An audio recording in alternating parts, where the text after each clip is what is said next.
అసలు గతం ముందుకొస్తే ఇప్పటికీ పనులు ఆర్థికమే ఉంటాయి.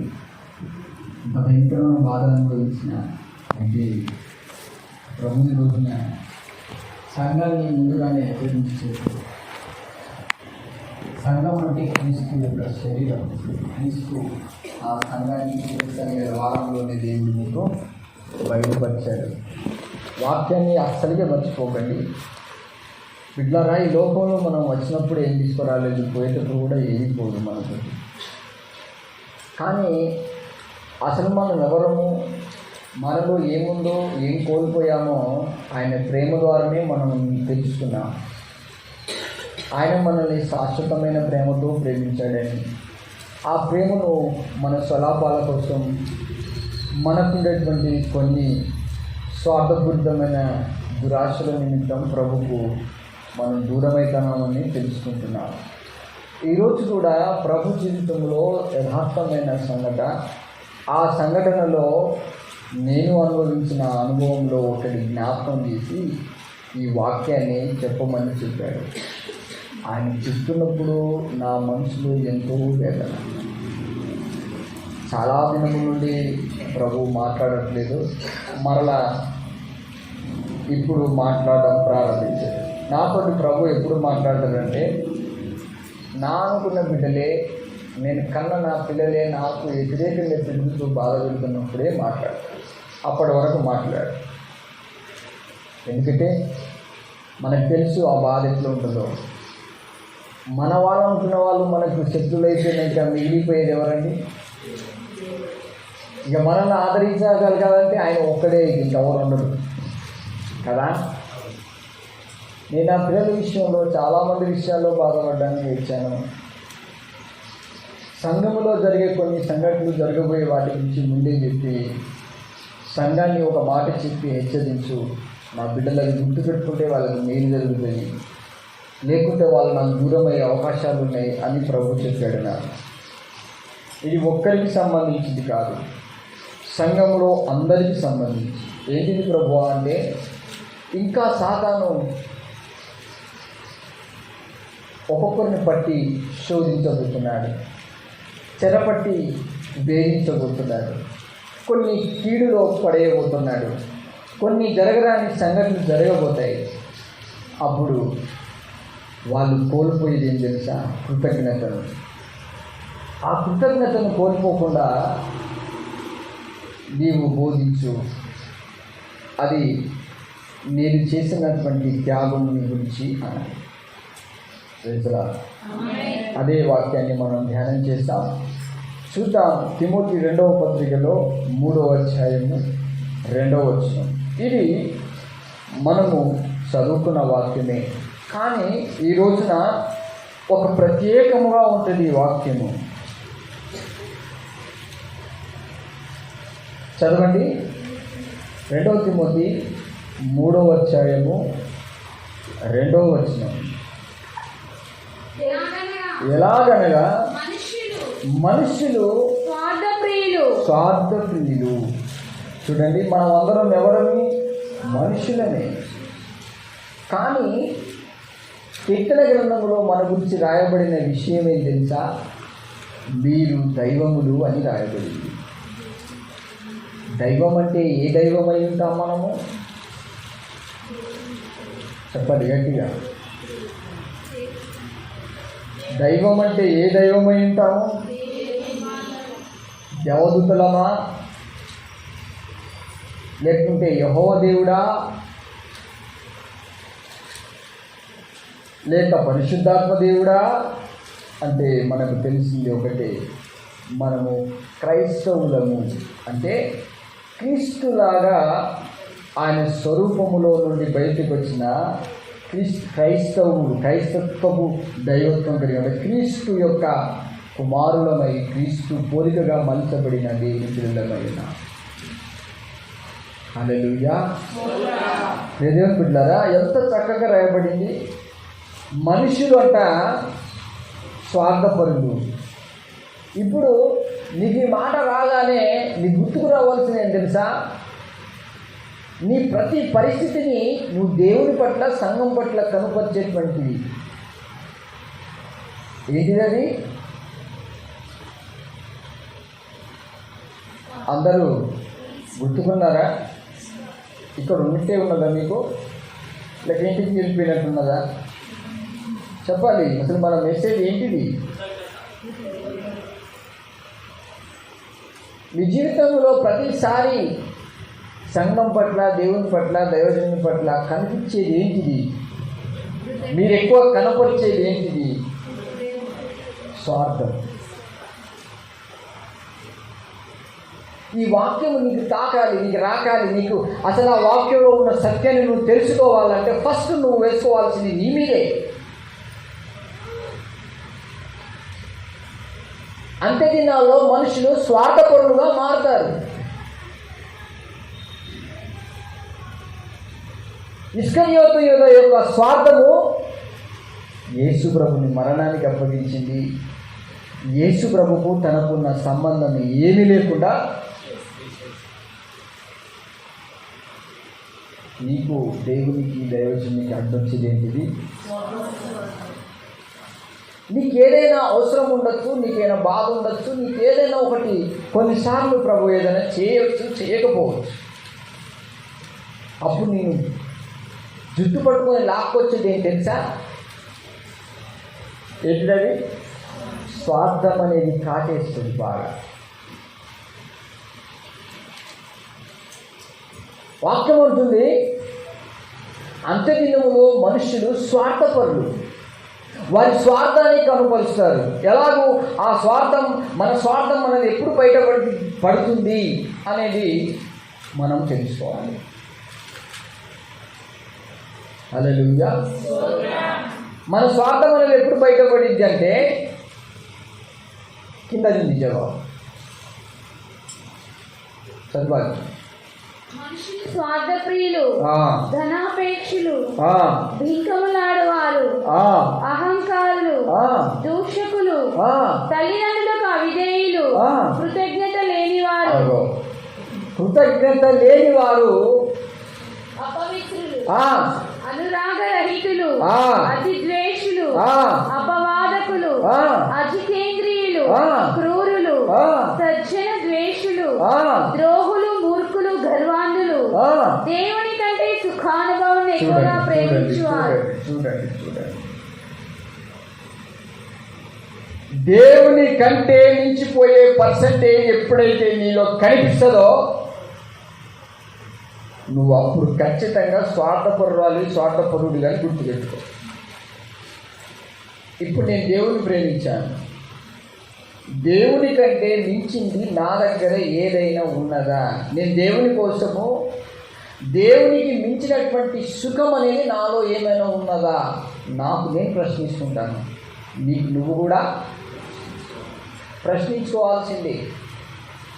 అంటే దేవుని ఆజ్ఞలు నిన్ను తన సొత్తైన ప్రజలుగా తనను ప్రేమిస్తూ ఆ ప్రేమలో పవిత్రంగా తనకు నీకు అనుబంధాన్ని అభివృద్ధి చేస్తున్నప్పుడు దేవుని కంటే ఎక్కువగా సుఖానుభవాన్ని ఎక్కువగా ప్రేమిస్తారు. అంటే నువ్వు స్వార్థపరుడు ఎప్పుడైతావంటే, పేతురు ఏమన్నాడు? ప్రభు కోసము ప్రాణం పెడతానన్నాడు. ఎప్పుడైతే శ్రమలు స్టార్ట్ అయ్యాయో ఎమ్మటే అతను చెప్పేది ఏంటిదంటే, యేసు ప్రభు ఎవరో మాకు చెప్పాలి గట్టిగా. అంటే ఏమొచ్చిందట్టు? సుఖం వచ్చింది. స్వార్థమే సుఖము, సుఖమే స్వార్థము. ఈ సుఖం ఏం చేస్తుందంటే, అబ్బా నువ్వు ఇంత కష్టపడాలి, అవసరం మీద ప్రాణం పెట్టాల్సి వస్తుందేమో, జాగ్రత్త అని పిలికితనం ఒకటి దాంట్లో లోబడిపోయి. నేను ఈ అనుభవాల గుండా వచ్చాను. భయంకరమైన శ్రమలు, శోధనలు, పిరికిదనము. ఇప్పుడు చస్తానో, కొద్ది అయినాక చనిపోతానో, కొద్దిగా అయితే నా ప్రాణం పోతుందేమో, ఇప్పుడు చస్తానేమో, ఎప్పుడు సావు వస్తుందో, నేను ఈ చెత్తకొండి పడి చనిపోతానేమో, కెనాల్లో పడి చచ్చిపోతానేమో, లేకుంటే ఈ యొక్క ట్రైన్ కింద పడి చనిపోతానేమో, లేకుంటే ఎక్కడ చనిపోతానో, నా ప్రాణం ఇక వింటే గోరు వస్తుంటాయి, కొద్దిగా అయితే పోతుంది అన్నట్టుగా ఇట్లా. అలాంటి అనుభవాన్ని అనుభవించాను నేను. కానీ అది పోదు. ఇంతలోని నేను రోజున పెద్ద విషయం ఏం కాదు. చిన్న చాక్లెట్ తిన్నానంటే, చిన్న చాక్లెటే, అది తింటే గొంతు పట్టేసింది, కింద పైన లోపల శ్వాస ఆడట్లేదు. అయిపోయినా అనుకుంటున్నా, ఆల్రెడీగా కార్ డ్రైవింగ్ చేసుకుంటున్నా. ఆ కార్ కూడా ఏమో ఆపట్లేదు, ఆ కార్ నడుస్తూనే ఉంది. నా సుఖం నన్ను అడ్డుపట్టి అక్కడ ఆపేస్తుందేమో అని చూశాను, కానీ అది ఆపలేదు. ఎందుకంటే నేను చేస్తున్న పరిచర్య నిస్వార్థమైనదని ప్రభువుకు తెలుసు. ఏ రోజు నేను హాయిగా ఉండాలి, నా శరీరానికి కొద్దిగా రెస్ట్ ఇవ్వాలి అనే ఆలోచన నాకు రాదు. దానివల్ల కూడా నువ్వు కూడా నీ జీవితంలో ఒక తప్పును నేను పొరపాటు చేస్తున్నప్పుడు, దైవజనుని గర్తించినప్పుడు నీ స్వార్థం లతక్కున నిన్ను అడ్డుకుంటుంది. నీవు ప్రభు చేత ప్రేమించబడిన బిడ్డవే, ప్రభు రక్తంలో కడగబడిన బిడ్డవే, ప్రభు నిన్ను రక్షించుకున్నాడు. నీకు సాతాను ఒక దురాశను కలిగించి నీలో సుఖాన్ని, నీలో స్వార్థాన్ని, నీలో అవసరతలు కొన్ని కలగజేసి, ఇగో నీవు ఇలా ఉంటే నువ్వు చాలా నష్టపోతున్నావు, ఇవన్నీ నువ్వు కోల్పోవాల్సి వస్తుందని చెప్పేసి నువ్వు దేవుని కంటే ఎక్కువగా నిన్ను నువ్వే ప్రేమించుకుంటూ ముందుకెళ్ళేటట్టుగా సాతాను నువ్వు ప్రోత్సహిస్తాడు. అలా ప్రోత్సహిస్తున్నప్పుడు నీవు కోల్పోవలసింది ఏమైతే ఉంటుందంటే దేవుని యొక్క ప్రేమ అనే ఆజ్ఞను. ఈ పరిచర్యలో ఎంతోమంది ఈ సహవాసంలో వచ్చారు, దాంట్లో ఎంతోమంది వెళ్ళారు. ఒక 8 మంది ఆత్మీయత కలిగిన ఆత్మీయ బిడ్డలే దూరమయ్యారు. ఆ బాధ నా మనసులో ఇప్పటికీ కలకలే, ఇప్పటికీ వేదనే. ఎందుకు ఇలా జరిగింది అని ప్రశ్నిస్తుంటే ప్రభు అంటాడు, వారు నాకంటే వారి యొక్క సుఖాన్ని, నేను ఇక్కడ ఉంటే శ్రమల పాలైతం అనే భయము వారికి వచ్చింది. ఒక చాక్లెట్ తిన్నాను, గొంతు పట్టేసింది, నా ప్రాణం పోతుంది అనుకున్నాను, అప్పుడు పోతుంది అనుకున్నాను, అంతే అయిపోయింది అనుకున్నాను. కానీ నాకు ఇలాంటి ఎన్నోసార్లు జరిగాయి. పోయినా కూడా దేవుడికి స్తోత్రం అనుకుంటాను. ఎందుకంటే నేను ఎక్కడ కూడా నా స్వార్థాన్ని, నా కోసం నేను కష్టపడట్లేదు. ప్రతి ఒక్కటి నా ప్రభు పని కోసమే. ప్రతి క్షణం పోతే పరలోకం వెళ్ళిపోతాను. ఇలాంటి ఆత్మీయత అనేది మనలో ఉండాలి. చూడండి, ఇంత స్పష్టంగా రాయబడింది అక్కడ, దేవుని కంటే సుఖానుభవాన్ని ఎక్కువగా ప్రేమించేవారంటే నీ సుఖము నిన్ను దేవుని ప్రేమించడంలో సహాయం చేయనీయదు. దైవజనుడు ఏదైనా ఒక మాట చెప్పాడు అనుకో, మొన్న భక్తురాలు అంటుంది, నాకు నువ్వు వాక్యంలో తీయదు జాగ్రత్త అన్నది. వాము, ఇంత సుఖమా అంటే వాళ్ళ ఉద్దేశం ఏమై ఉంటుంది? ప్రతిదీ నా సొంతంగా నేనేదో కల్పించుకొని వాళ్ళకి కావాలని చెప్తున్నాననే దురుద్దేశం వీరికి ఉందా లేదా? నువ్వు వాక్యంలో నాకు చెప్పకూడదు, అది సైతాన్ అన్న మాట, అది ఆమె మాట కాదు. కృతజ్ఞత అనేది ఏ విషయంలో ఎక్కడ ఉంటుందో చూడండి. నువ్వు ఎందుకంటే నువ్వు దైవం అని చెప్పాను కదా, యేసుక్రీస్తు బిడ్డవే కదా, యేసుక్రీస్తు లాగా ఉన్నావో లేదో నువ్వు చెక్ చేయాలి. మనమందరం మన జీవితాలు చెక్ చేయాలి. నన్ను అలా బెదిరించిన వాళ్ళు ఎంతోమంది, దాంట్లో మెయిన్ క్యాండిడేట్ 2 ఉన్నారు ఇక్కడ, భక్తులు 3 ఉన్నారు ఇక్కడ. నాకు వాక్యంలో నువ్వేది చెప్పకూడదని వార్నింగ్ ఇచ్చిన వాళ్ళు. ఎందుకు నీకు వాక్యంలో చెప్పి గర్జించాలి? చెప్పాను కదా, వాక్యం అంటే ఎవరు? ఆ దేవుడు నేను శుద్ధీకరించి తన రూపం కోల్పోతే అది ఇస్తానని చెప్పేదే కానీ నేను హింసించి బాధ పెట్టేది కాదు. నువ్వు అనుకుంటున్నావు నాకు బాధ కలిగేది, నిజంగా ఆ బాధ నీది కాదు, నీ పక్కన ఉన్న దయ్యానిది. నా వలే మారండి, నేను బ్రతకను, ఇంకొకరిని బ్రతకనియను. అంతే, నేను సుఖపడాలని ఆ మాట చెప్పినానా? పౌలు అన్నాడు, జీవించుతున్నది నేను కాదు, క్రీస్తుతో నేను కూడా సిలువేయ. నువ్వు అంటే నీలో దైవం అయితే ఆ దైవానికి ఏం కాదు, నీలో దయ్యం ఉంటే అది సిలువేసుకోవాల్సిందే, దాన్ని చంపాల్సిందే ఏ రోజైనా. ఈ సుఖపూరితమైన దురాత్మలు మనల్ని ఎప్పుడు కూడా ఎక్కడ కష్టం వచ్చిందో, ఎక్కడ శోధన వచ్చిందో అని పేతురులాగా భయపడుతూ దిక్కుమంటూ దేవుని ప్రేమించి యేసుక్రీస్తు పేతురు పాలు కూడా కడిగాడా కడగలేదా? గుర్తుకుందా? నా ప్రభు నాకు ఎన్నో చేశాడు, కనీసం నేను ప్రభు ఎవరు కూడా తెలియదని చెప్తున్నాను. ఏమైంది నాకు అంటే కొన్నిసార్లు కొన్ని సమస్యలు, కొన్ని శోధనలు వచ్చినప్పుడు టక్కున చెప్పేస్తావు తెలుసా, ఏంటిదా మాట, మాకు తెలియదు, మా బ్రదర్తో మాకు సంబంధం లేదట. ఆ మాట దేవుడు చెప్పాలి, దైవజనుడు చెప్పాలా? ఇప్పుడు ఏ విషయంలో చెప్పాలి? అది నువ్వు కృతజ్ఞతను కోల్పోయినప్పుడు చెప్పాలా. నేను ఎవరి పట్ల కృతజ్ఞతను కోల్పోలేదు, కోల్పోను కూడా. ఎందుకంటే నేను దెబ్బలు తినొచ్చినాను కాబట్టి నాకు తెలుసు అది. హల్లెలూయా. కృతజ్ఞత అనేది మన ప్రభు తన జీవితంలో చూపించాడు. మనం కొన్ని అవసరాల కోసమే దేవుడు తెచ్చుకొచ్చి భక్తి చేస్తూ ఉంటాం. కొన్ని సమస్యలు, కొన్ని శోధనలు వచ్చిన తర్వాత మనం చేసే పని ఏంటంటే, ఇక మనకి అవసరం తీరిపోయింది కాబట్టి ఇక వాళ్ళు పోయినా ఒకటే చర్చికి, పోకపోయినా ఇప్పుడు నాకు ఏ అవసరం తీర్చబడట్లే, నేను ఆజ్ఞాపించిన ఆజ్ఞలు అక్కడ ఏం నడిపించబడట్లే కాబట్టి నాకు సంఘంతో సంబంధము లేదు అని ప్రస్తావన నీకు రావడం జరుగుతుంది. నువ్వు దేవుని చేసే భక్తిలో అసలు నీ స్వార్థం అనేది ఇంత కూడా అంటుకోకూడదు. చూడండి, యేసు ప్రభు తండ్రిని దేవుని ఆజ్ఞలు పాటించాలని ఆ ఆజ్ఞ తీసుకున్నాడు.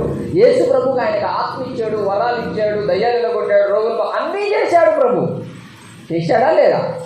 అన్నీ చేసి చివరిగా యేసు ప్రభు ఏమి చేయని పరిస్థితిలో వదిలిపెట్టేశాడు. యేసు ప్రభుత్వం శక్తిపోయిందని కాదు, లేదా శేఖరుడు ఏమన్నాడు, నేను ఇప్పుడు నా తండ్రిని తలుచుకుంటే అయిపోతారు, వాళ్ళు అడిగితే పారిపోతారు, నువ్వు ఇటు దిద్దే సేవపడి చెప్తావు అన్నాడా లేదా? హల్లెలూయా. నాకంత శక్తి లేదనుకుంటున్నావా పేతురు? ఉన్నది, కానీ కొన్ని సమయాల్లో వాళ్ళతో నేను తన్నించే రోజులు వస్తాయి. కొన్నిసార్లు ఎవరైతే నన్ను నేను ప్రేమిస్తున్న దాన్ని కృతజ్ఞతగా గ్రహించుకోకుండా ఉన్నారో వాళ్ళ ద్వారానే నేను అల్లబడేస్తుంది. ఎందుకంటే కృతజ్ఞత అనేది వారి జీవితంలో నేను చూడాలి, నా జీవితంలో దేవుడు చూడాలని ఎదురు చూస్తున్నాడు నా కోసం. Praise the lord. ఒక స్కూల్ స్థాపించబడేది ఒక టీచర్. ఆ టీచర్ అన్ని ఎగ్జామ్లో పాస్ అయితేనే ఆ స్కూల్ స్థాపించబడుతుంది. అవునా కాదు? అసలు వాడు చదివేదిలో కూడా వాడు స్కూల్ కట్టుకుంటాడా? బాబు, కట్టుకుంటాడా? ఇప్పుడు అదే పరిస్థితి నీకు వచ్చిందనుకో, నువ్వు గమనించు, కొన్ని పరిస్థితులు, కొన్ని సమస్యలు నేను వెంటాడుతున్నప్పుడు నువ్వు కృతజ్ఞతను కోల్పోతావు. చూడండి, యోహాను సువార్తలో యేసు ప్రభు చేసిన ఆ పని మనం ఎప్పుడు కూడా ఇప్పుడు బల్ల తీసుకునేటప్పుడు చదివే వాక్యం కూడా అదే కదా. 30 లూకాసు వార్త 22వ అధ్యాయము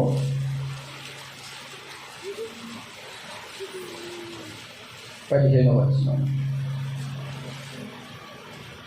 22:15 చదవండి త్వరగా. అప్పుడు ఆయన నేను శ్రమపడక మునుపు మీతో కూడా ఈ పస్కాను భుజింపవల్లని మిక్కిలి ఆశపడింది. అంటే అప్పుడు ఆయన శరీరంలో ఆరోగ్యము, సుఖము, హాయి, అంటే కొంత నా శరీరానికి తృప్తి మీతో పాటు నేను కలిగి ఉండాలనుకున్నాను. కానీ ఇప్పుడు అడ్డొచ్చింది ఏం చెప్పండి, చెప్పాలి గట్టిగా. ఇప్పుడు అడ్డొచ్చింది ఏంటిది?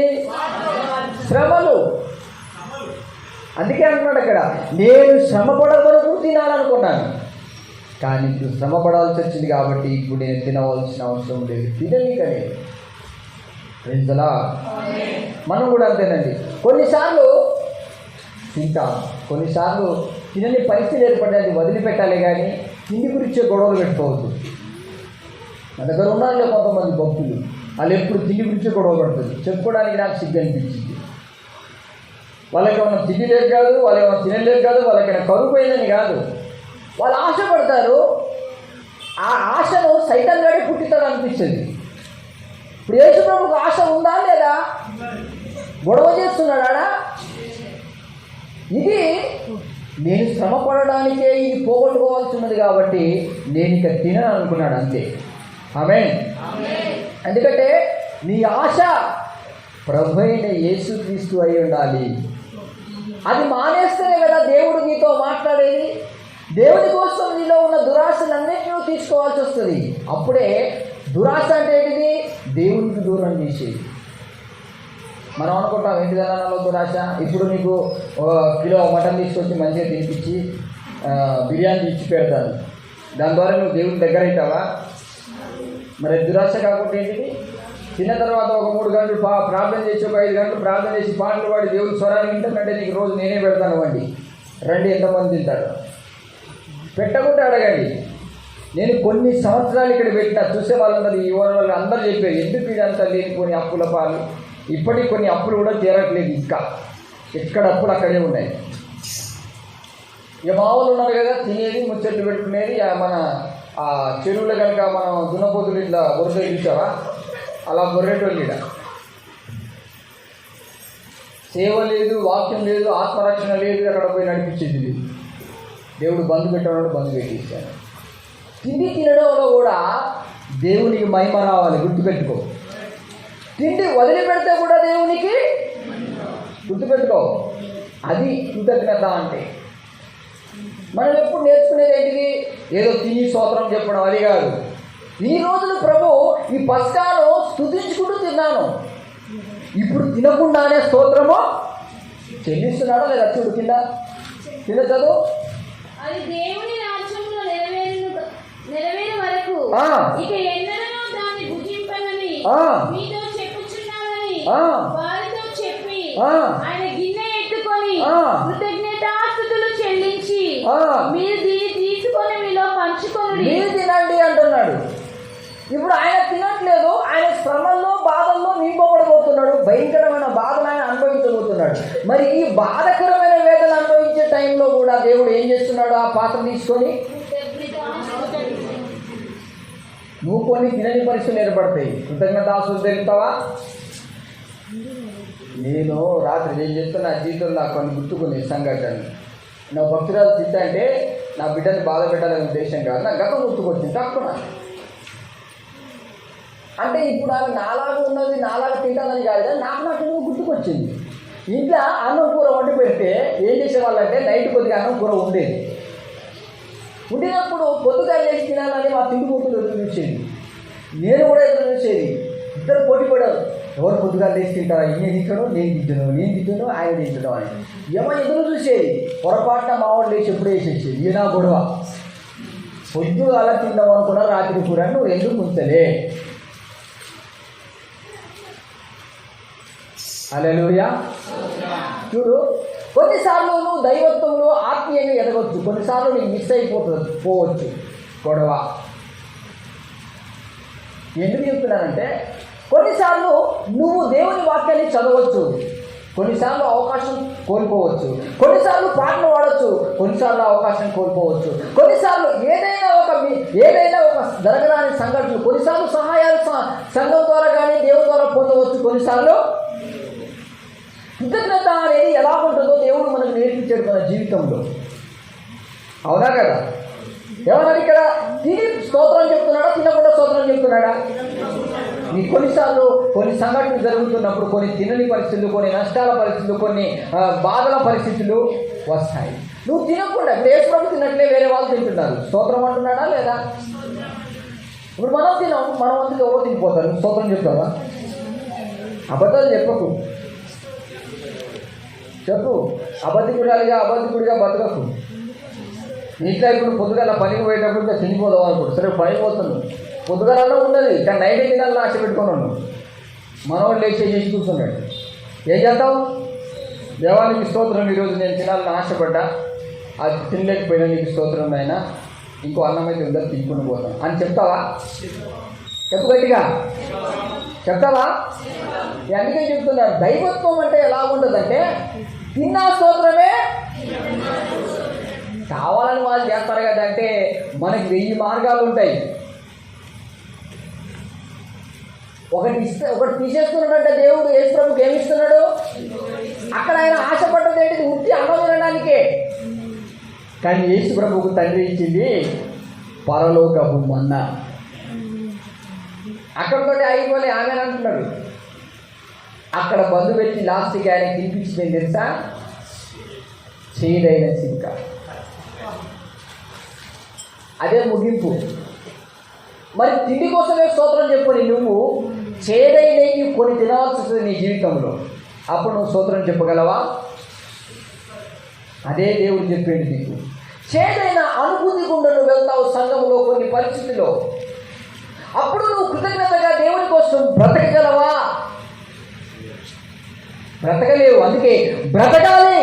అలా బ్రతికినప్పుడే నీవు దైవ కుమారుడివి, దైవ కుమార్తెగా మార్చబడతావు. హల్లెలూయా. అందుకే అన్నాడు కృతజ్ఞత లేనివారు అన్నాడు. ఎందుకు కృతజ్ఞత లేదంటే ప్రభు ద్వారా నువ్వు ఎన్నో మేలు పొందుకుంటావు, ఎన్నో కార్యాలు జరుగుతాయి.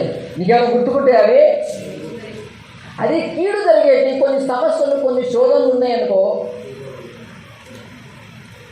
ఏమమ్మా చెప్పు, గుర్తుకుంటా ఏమంటావా చెప్పాలి. ఒక్క ఒక్క ఒక్క ముక్క ఇంత పుల్లు ఇంత కూడా గుర్తు మర్చిపోవద్దు. మర్చిపోతావా? నేను చెప్పాలా అన్న? ఇప్పుడు నేను చెప్పాలా అన్నయ్య, నువ్వు నన్ను ఇక్కడ పాఠ్యంలో గద్దించినావు, నాకు గుర్తుకుండే, అందరు నవ్విని కూడా గుర్తుకుండేది. మరి ప్రభువుని చేసిన కార్యాలు గుర్తు చేసుకొని చెప్పమ్మా. ఏం లేదన్నా.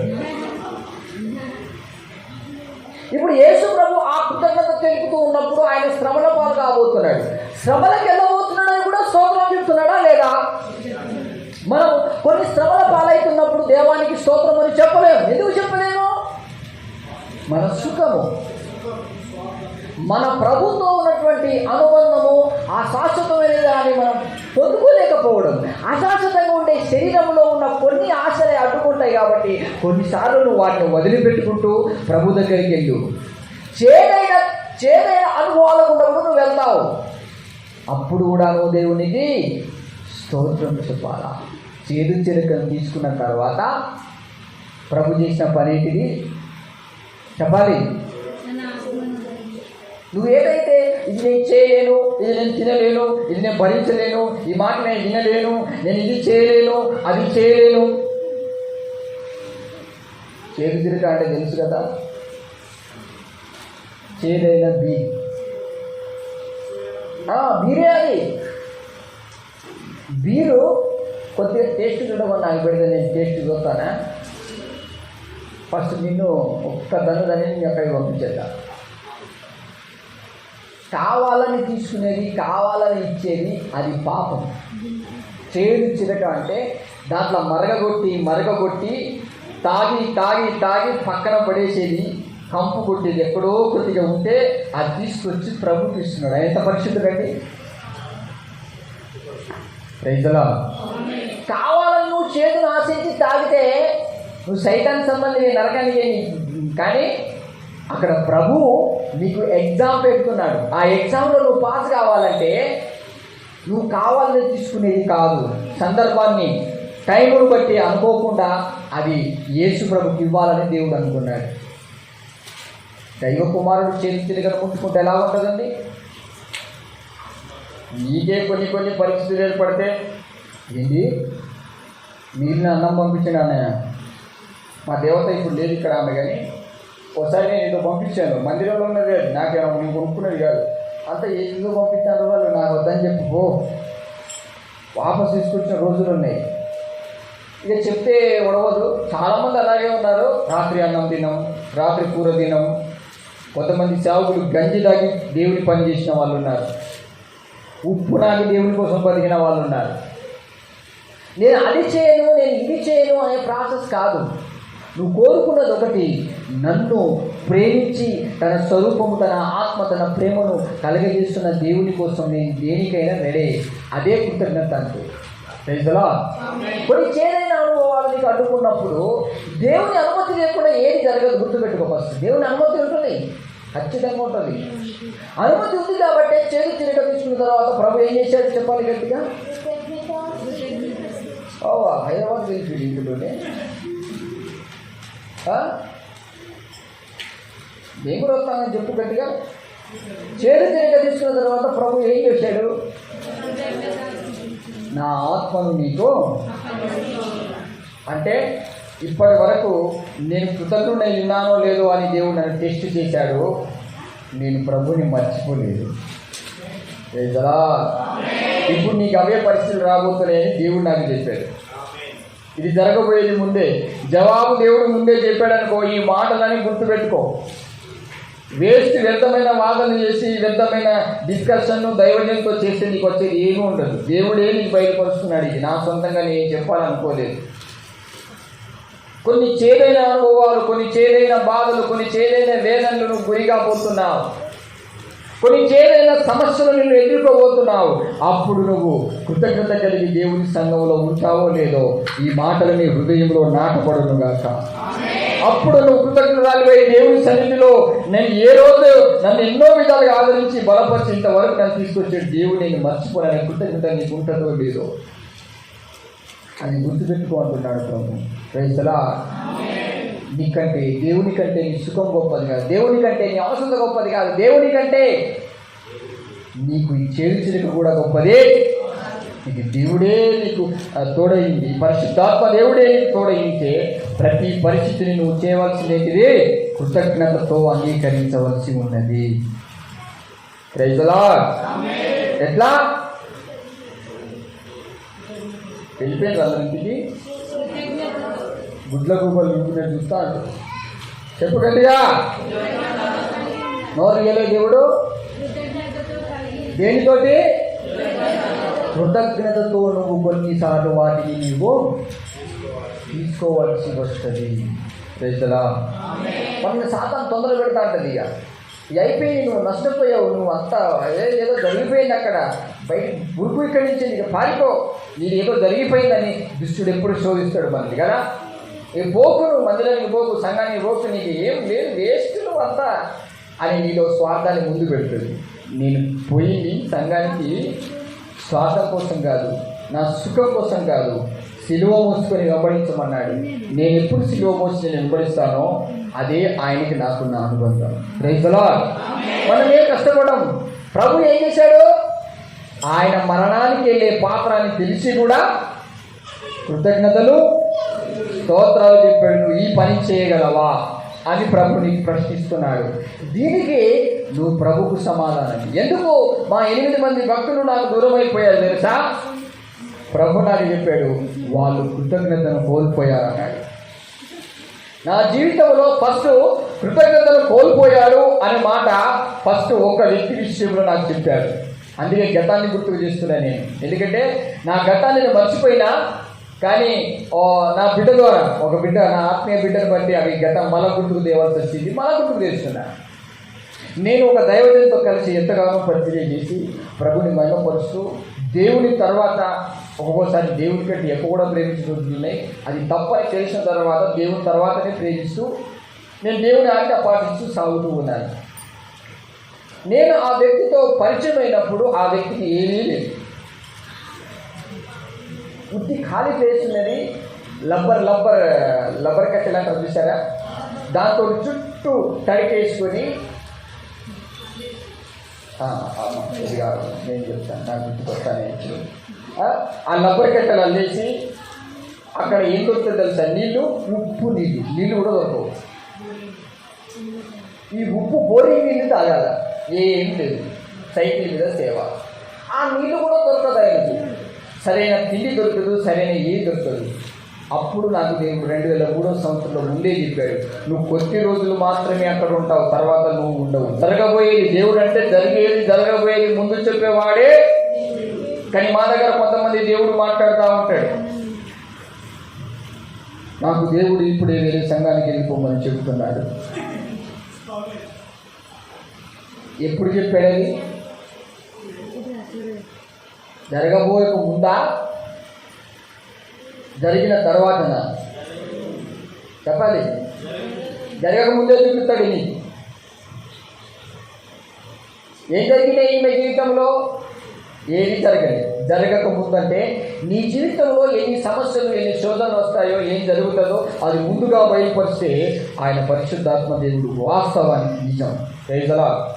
ఏం జరగకముందే మధ్యలోనే కొన్ని కష్టాలు, కొన్ని బాధలు రాగానే నువ్వు ఇక నాకు దేవుడు నాకు ఇట్లా చూపించాడు, నేను ఫలాని వేరే సంఘానికి వెళ్ళిపోమంటున్నాడు, నేను వెళ్ళిపోతానా? నాకు అలా చెప్పలేదు. 2003వ సంవత్సరంలో నేను ఏ దైవజంతో పరిచయం అయ్యానో ఆ దైవజనుడు నాకు తెలియదు. నేను కన్నీళ్లు కాస్తూ ఏడుస్తూ బాధపడుతున్నప్పుడు ప్రభు చెప్పాడు, నీవు కొద్ది దినములు ఒక దైవజనం ద్వారా భయంకరమైన అవమానాన్ని శ్రమలు అనుభవిస్తావు, కానీ ఆ దైవజనం ద్వారా కొన్ని అనుభవాలు నువ్వు నేర్చుకుంటావు. అక్కడి నుంచి తర్వాత నువ్వు బయటకు వస్తావు. నిందలు, అవమానాలు, శ్రమలు, కానీ నువ్వు నా స్వరూపంలో బలపడతావు. నాతోటి నీవు సమర్పించుకున్నావు కాబట్టి ఇది నీ నిశ్చయమై జరిగింది. ఆ మాటలు కూడా ఇప్పుడు నేను చెప్పేది కూడా నీకు గుర్తుకు రావు, తర్వాత గుర్తుకొస్తాయని చెప్పాడు. శిష్యులకు చెప్పినట్టే చెప్పాడు. నాకు సేమ్ శిష్యులకు యేసుప్రభు చెప్పిన ఏమైనా గుర్తుకున్నాయా? ఎప్పుడు గుర్తుకొచ్చింది? మోషే ధర్మశాస్త్రమందు రాయబడినవన్నీ మీకు ఎన్నిసార్లు చెప్పినా మీకు గుర్తుకున్నదా అన్నాడు. గుర్తుకున్నదంట వాళ్ళకు. అందుకే వారి మనస్సును తెరిచి ఆ వాక్యాన్ని మరోసారి గుర్తుకు చేశాడు ప్రభు. హల్లెలూయా. నాకు 2003 సంవత్సరంలో చెప్పాడు ఆ వ్యక్తితోటి నేను సాగుతూ నేను వెళ్ళినప్పుడు ఏమీ లేదు. నేను సైకిల్ ఉంటే ఆ సైకిల్కి ఇంత నీళ్ళ బాటిల్, అన్నం కూర ఉంటే చక్కగా నేను వండిన ఏదైతే ఉందో నీళ్ళు, మంచి నీళ్ళు, ఇక్కడ సూపర్ నీళ్ళు ఉండేది. నీళ్ళు తీసుకొని క్యాన్ తీసుకుపోయి ఆ వ్యక్తికి పెట్టడము, అన్నం పెట్టడము. ఆయనే నన్ను హత్తుకొని ఏడ్చి, అయ్యా నువ్వు నిజంగా నా తమ్ముడు నాతోడి ఇంత ప్రేమతో వచ్చావు, ఇక్కడ ఉన్నా చూసావా, మారుగో తీసుకొచ్చి దేవుడు మారుగో దేవుడిని దీవిస్తాడు అని మారుగో తీసుకొస్తే ఆయన తినేది. మరి దాని గురించి ఎలా చెప్పే తెలుసా? మారుగో తింటే ఎంతో గొప్పదండి, కావాలని నువ్వు తీసుకుని తింటే అది పాపం కదా, కావాలని దేవుడు నీకు మంచి అన్నం ఇచ్చాడు, నువ్వు మారుగో తీసుకొని తింటావా? సందర్భం ఉంటుంది. యేసుప్రభు కావాలని చేతుడిగా తాగితే అది బిల్లు తాగినట్టు కాదా? కావాలని తాగితే అక్కడ దాహం అన్నాడు ఆయన, నీళ్లు లేవు, దుర్మార్గులు కక్షతో ఇచ్చాడు. నీకెవడైనా కక్షతో నీ పానం తీయాలి, సత్య సత్యంగా నీ మీద పోతే అది పాపంగా పరిగణించబడుతుందా? దాహం వేస్తుంది ఆయనకు. గుర్తుపెట్టుకో, ఈ ట్రిక్కులు, ఈ చీప్ ట్రిక్కులు కొంతమంది ఉన్నారండి, పెద్ద పెద్ద సేవకుడు. ఇంకో సేవకుడు ఉన్నాడు ఇక్కడ, ఈ భక్తుడు అక్కడి నుంచి లేవచ్చు. ఆయన ఏం చేద్దాం తెలుసా? కింద మొత్తం రాళ్ళు పట్టేసి దాని మీద మోకాల మీద ప్రార్థన చేయాలరా. ఎంతసేపు చేస్తావురా ప్రార్థన అని అడిగింది. ఎంతసేపు చేస్తామన్నా? అర్ధగంట, గంట చేయాలి, దానికంటే ఎక్కువ చేస్తావు అన్న. గలగరాల మీద నేను మోకాలు ఉంటే అన్న, చిక్కిపోయిన తర్వాత నీకు హాస్పిటల్లో చేంజ్ చేస్తారు. ఈ అధిక ప్రసంగాలు అధిక తెలివిని ఉపయోగిస్తారు. అందుకే జ్ఞానం చంపేస్తుంది కానీ ప్రేమ మాత్రమే బతికిస్తుంది. ప్రభు కోసం నేను ఎవడైనా మోకాల నుండి ప్రార్థన చేయడానికి నిన్ను శిక్షిస్తే నువ్వు ఉండు, దేవుడు ఆనందపడతాడు. ఆ మెంటలోడు అట్లా అంటాడు, ఈ మెంటలోడు ఇట్లా అంటాడు. నేను తీసుకోపోయి అన్నం పెట్టినాక, తమ్ముడా నీకు ఏమైనా సంతోషం అనిపించట్లేదు? లేదన్న, నీ గడ్డి లేనప్పుడు నువ్వు మాడిపోగలరు, గంజి తిన్నా కూడా మంచిది, సమయం అది.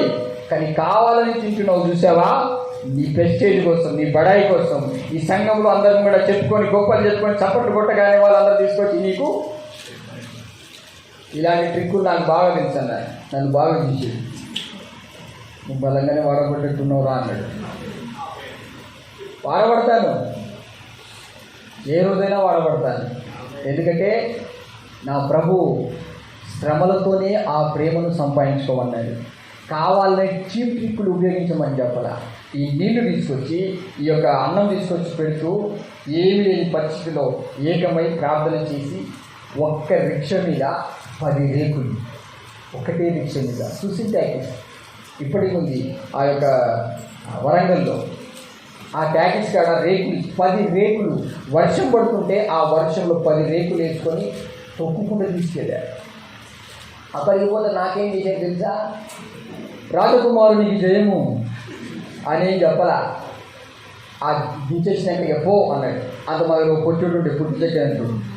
వాడు బాగా పట్టుకోలేక, అన్నయ్య కనీసం నీకు చూసుకోవడానికి టవల్ కూడా ఇస్తలేడన్న వాడు పైన 2 ఉంటాయి, వాడు చిన్న విలువ లేకుంటాడు అన్నాడు. లోపల ఒకటి 2 పనులు చేశాడు వాడు. నాకు తెలియదు 2 ఉన్నాయని. పైన తీసేశాడు.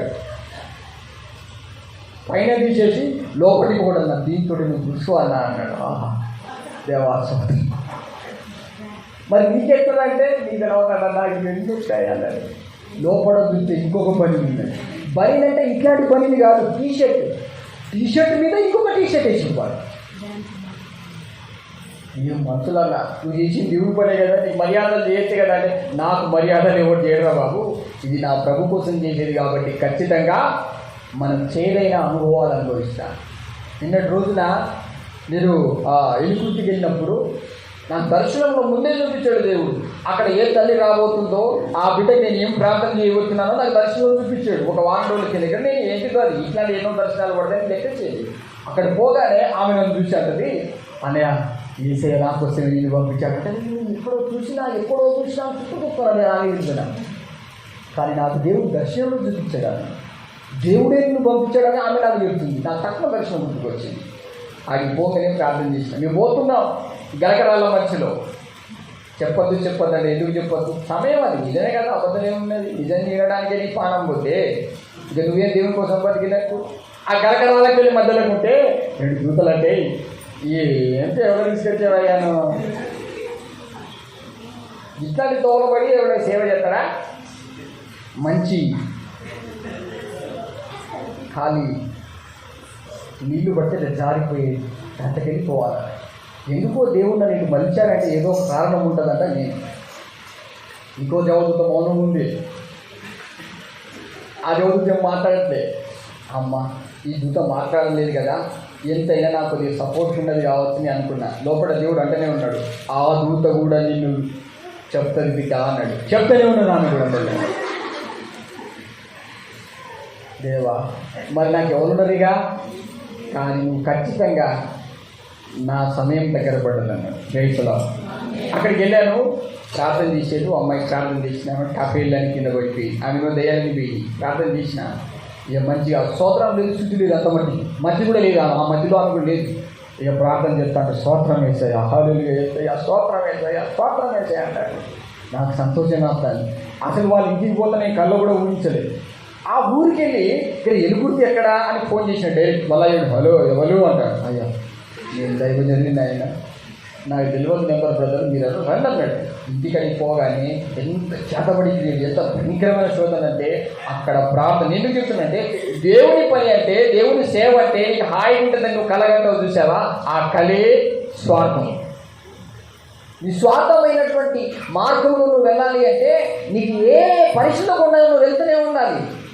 నేను చాక్లెట్ తిన్నప్పుడు నా పానం పోయినట్టుగా అయినప్పుడే నాకు అర్థమైంది దేవుడు ఏదో ఈరోజు జరిగించబోతున్నాడని. ఈ విషయాలు ఎందుకు చెప్తున్నానంటే అక్కడ ప్రార్థన చేసి అదంతా అయిపోయినాక మా టిన్నుగాడు ఉన్నాడు, టిన్నుగాడు, ఆ టిన్నుగాడు తీసుకొని వచ్చాను. వాడు మా కారు ఎక్కుడుతోటి వానికి శోధన స్టార్ట్ అయ్యింది. ఈ దోణిలో ఎవరెక్కినా తుఫానే. అప్పుడు దూతలంటే అన్న మాకు ఎంతైనా మేము దెబ్బలు తింటున్నాం, మేము బాధ మాకు తెలుసులే అన్నప్పుడు కానీ తట్టుకోలేక మీకు అట్లా అంటాం. కానీ ఈ తమ్మునికి మనతో రాగానే తమ్ముని కూడా శోధన స్టార్ట్ అయిందన్న. ఎలా బాధపడుతున్నావారా అన్నాను వాడిని. లేదన్నా నాకేం బాధ లేదు, నువ్వు ఇంటికి వెళ్ళినా 4 తిట్లు తిడితే థ్యాంక్స్ అన్నా అని మంచిగా చేయించిరారా అన్న. ఓకే అన్నాడు. ఎందుకంటే నువ్వు దేవుడి పని కానీ దైవజనులతో కానీ దైవ సహవాసంలో నువ్వు ముందుకెళ్తున్నప్పుడు చేదైన అనుభవాలకు ఎదురుపడతాయి. అప్పుడు నువ్వు కృతజ్ఞతతోనే దేవుని స్తుతించాలి. కానీ నాకు అన్నయ్య తిడతాడట, నన్ను కొడతాడట, నన్ను హింసిస్తాడట, కన్నీ తప్పేముంది. యేసు ప్రభు తల్లబడుతున్నప్పుడు కూడా దేవునికి స్తోత్రమే చెప్పాడు. కృతజ్ఞత అంటే ఏమనుకుంటున్నావు? హాయిగా ఉన్నదంతా తినేసి స్వార్థానికి వాడుకొని సమస్యలు వచ్చి పారిపోయేది కాదు. కష్టాలు, సమస్యలు, బాధల గుండా కూడా నువ్వు దేవునితో ఉండవలసి ఉన్నది. హల్లెలూయా. ఇవన్నీ నేను ఎందుకు చెప్తున్నానంటే ఈ కృతజ్ఞత లేని మనిషి గురించి దేవుడు చెప్పాడు. అక్కడ చర్చి లేదు, రేకులు వేసాం, రేకుల తర్వాత బాత్రూమ్ లేకుంటే బాత్రూమ్, కిటికీలు కావాలంటే కిటికీలు, మునుగోడు విషయాలు నాకు తెలుసు కాబట్టి అన్నీ ఇక తీసుకొచ్చి అన్నీ చేసి, బండి లేదని బాధపడుతుంటే వీళ్ళందరితో మాట్లాడి ప్రార్థనలు పెట్టుకొని మనిషికో ఏమంటే అంటే బండి కూడా వచ్చి, ఇక బండి వచ్చినాక నన్ను దొరక బండి కూర్చున్నవారా అని తోడు అన్నాడు. తుడుస్తా, కానీ నీకోసం అనుకునేవు అని లోపల అనుకునేది మోడల్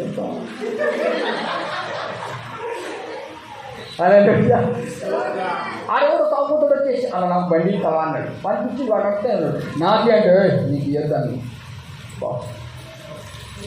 ఆ బండి నేనే తిరుగుతాను ఆయన. ఇంకా నిజమా అబద్ధమా? నాకు అన్నాడు, అరే నేను కారు ఇట్లా తిప్పుతా, ఆ కారు అర్థంలో నీ చెయ్యి ఇరుక్కోపోతుందిరా, నేను కారు అద్దం తీసి ఇంత చూస్తా అప్పుడు సిద్ధురా అని బడాయిగా మాట్లాడు. ఆ కారు ముఖం పెట్టుకుంటుంది కూడా ఆయన తెలియదు ఇప్పటికి. కానీ ఆ కార్లా రాజుగా కాదు, డ్రైవర్గా తిరుగుతుంది. స్తోత్రం చెప్పు. అందుకే మా పీడకు బాధ అనిపించి, అలా ఎంతైనా మనం చేయించుకునేటోళ్ళం కదా, ఒక్క మాట చెప్పు రాదు, ఎన్ని రోజులు నడతావు చెప్పు, నేను నడపచ్చు కదా అన్నాడు. నువ్వు ఫస్టే కాలు కడిగిన మార్గంలో ఉన్నావు. వాళ్ళ కాలు కడిగి మర్యాదలు చేసేవాడు, నీ ప్రేమ నాకు దక్కదు, నా ప్రేమ నీకు దక్కదు. అది కాదు, మంచి మార్గంలో వచ్చినాక చేస్తూ నీ పని క్లోజ్ చేసుకో, నీకు ఇస్తానయ్యా, నువ్వు నడుపుతుంది అని చెప్పారు. బాధ అనిపించింది కదా. మనం బెదరు కూడా చెప్పాడు, అన్న ఎంతకాలం అన్న ఇదంతా నడుపుడు. ఆయన అంటాడు చేయాలనుకుంటాడు, కానీ కొద్దిగా అవతోకలు ఎవరికైనా ఉద్యోగం చేయాలి. దేవుడు అదే అంటాడు, దేవుడు మాటలో కాదు క్రియలు చూపించాలి. ఆయన అడిగాడు, నేను కారు నడపచ్చా అంటే నడుపు, ఎందుకు వద్దంటాం. కానీ దాంతో నష్టం ఉంటుంది, కష్టం ఉంటుంది, బాధ ఉంటుంది. మనం ఏదైనా జరిగితే అది మనం కష్టమైనా అది దైవజనునికి హాని రాకుండా కాపాడుతానే దమ్ము నీకుంటేనే అది చేయాలి. అలా చేస్తామా? నువ్వేదో చేస్తావు, ఏదైనా జరిగింది, తమ్ముడు నువ్వు నడితే ఇక ఇటు కొద్దిగా రాకపోయిందని చెప్పాను అనుకో, నువ్వు ఓర్చుకుంటావా? అనవసరంగా నేను దైవజన్ని బండి నేను చాలా ప్రమాదంలో పడ్డాను. ఇంట్లో ఉండేటామంటది, చెప్పినా దేవుణ్ణి దూషించు, అన్నయ్యని దూషించమంట. దూషించినావా? తేనికి నీ పరిస్థితి ఇప్పుడు దూషించు, ఇప్పుడు దూషించు. ఇదే మంచి అవకాశం. ఏమి చెల్లెలకి తెలిసండి. ఇలాంటి వాళ్ళు అందరి గురించి కాదు, కొంతమంది కృతజ్ఞతలు ఉంటారు, కొంతమంది ప్రోత్సాహపరుస్తారు, కొంతమంది హీనపరుస్తారు. ఇవన్నీ నీకు ఎందుకు చెప్తుందంటే, నువ్వు ఏ పరిస్థితిలోనైనా కృతజ్ఞత కలిగిన బిడ్డగా నువ్వు ఉంటే ఖచ్చితంగా దేవుని సంఘంలో నువ్వే వారసుడిగా ఉంటావు. కొంతమంది వెర్రవీగుతున్నారు, కొంతమంది గర్వపడుతున్నారు, మాకు దేవుడు ఏదో ఇచ్చాడు, మేము ఏదో చేశామని. కానీ నువ్వు కోల్పోయిందేం తెలుసా? కృతజ్ఞత లేకపోవడం. నువ్వు ఎక్కడి నుండి వచ్చావు, దేవుడిని ఎక్కడ తీసుకొచ్చాడు, ఎన్ని కష్టాలు పడ్డాడు, ఎన్ని శ్రమలు అనుభవించిన దైవజనుడు ఈ రోజున నీకు ఆత్మ వచ్చి, ఆ వరాలు వచ్చి నువ్వు ఈ స్టెప్పుకి వచ్చావంటే ఏ పరిస్థితి ఏంటిదో నువ్వు గ్రహించుకోవాలా. మన వాళ్ళు ఇవన్నీ గుర్తుపెట్టుకోరు, కీడు మాత్రం గుర్తుపెట్టుకుంటారు, మంచిని మర్చిపోతారు. అది స్వార్థపూరితమైన జీవితం. హల్లెలూయా. ఈ విషయాలన్నీ ఎందుకు చెప్తున్నానంటే, కొద్ది రోజులైంది బిడ్డలారా, ఇక బండి ఎక్కిన తర్వాత బండి కూడా ముట్టుకొని ఇక తర్వాత ఒకదానిగా ఒకటి లేని నిందలు, అవమానాలు, కష్టాలు, బాధలు ఉండి నాకు ఎంతోమంది ఆ శోధనలో, ఆ శ్రమలో కూడా నువ్వు సంఘాన్ని వదిలిపోవచ్చు కదా అని శోధిస్తున్నారు నాకు. ఎప్పుడు టైంలో? అది శ్రమల దినాల్లో. అయినా కూడా నేను వదిలిపెట్టాను. చెప్పాను కదా మొన్నటి రోజున, వెలివేసినా కూడా వదిలిపెట్టలేదండి. ఒకరోజు మోకాళ్ళ మీద గడగడగడ ప్రార్థన చేస్తున్నప్పుడు ప్రభు నాకు చెప్పాడు, అతడు కృతజ్ఞతను కోల్పోయాడు కనుక నువ్వు వెళ్ళిపోవాల్సిందే అన్నాడు. ఆ మాట ఈరోజు గుర్తు చేశాడు నాకు. అందుకే మరోసారి కృతజ్ఞత గురించి బోధించమన్నాడు. దైవజనుడు కృతజ్ఞత కోల్పోవడం ఏంటిది ప్రభువా?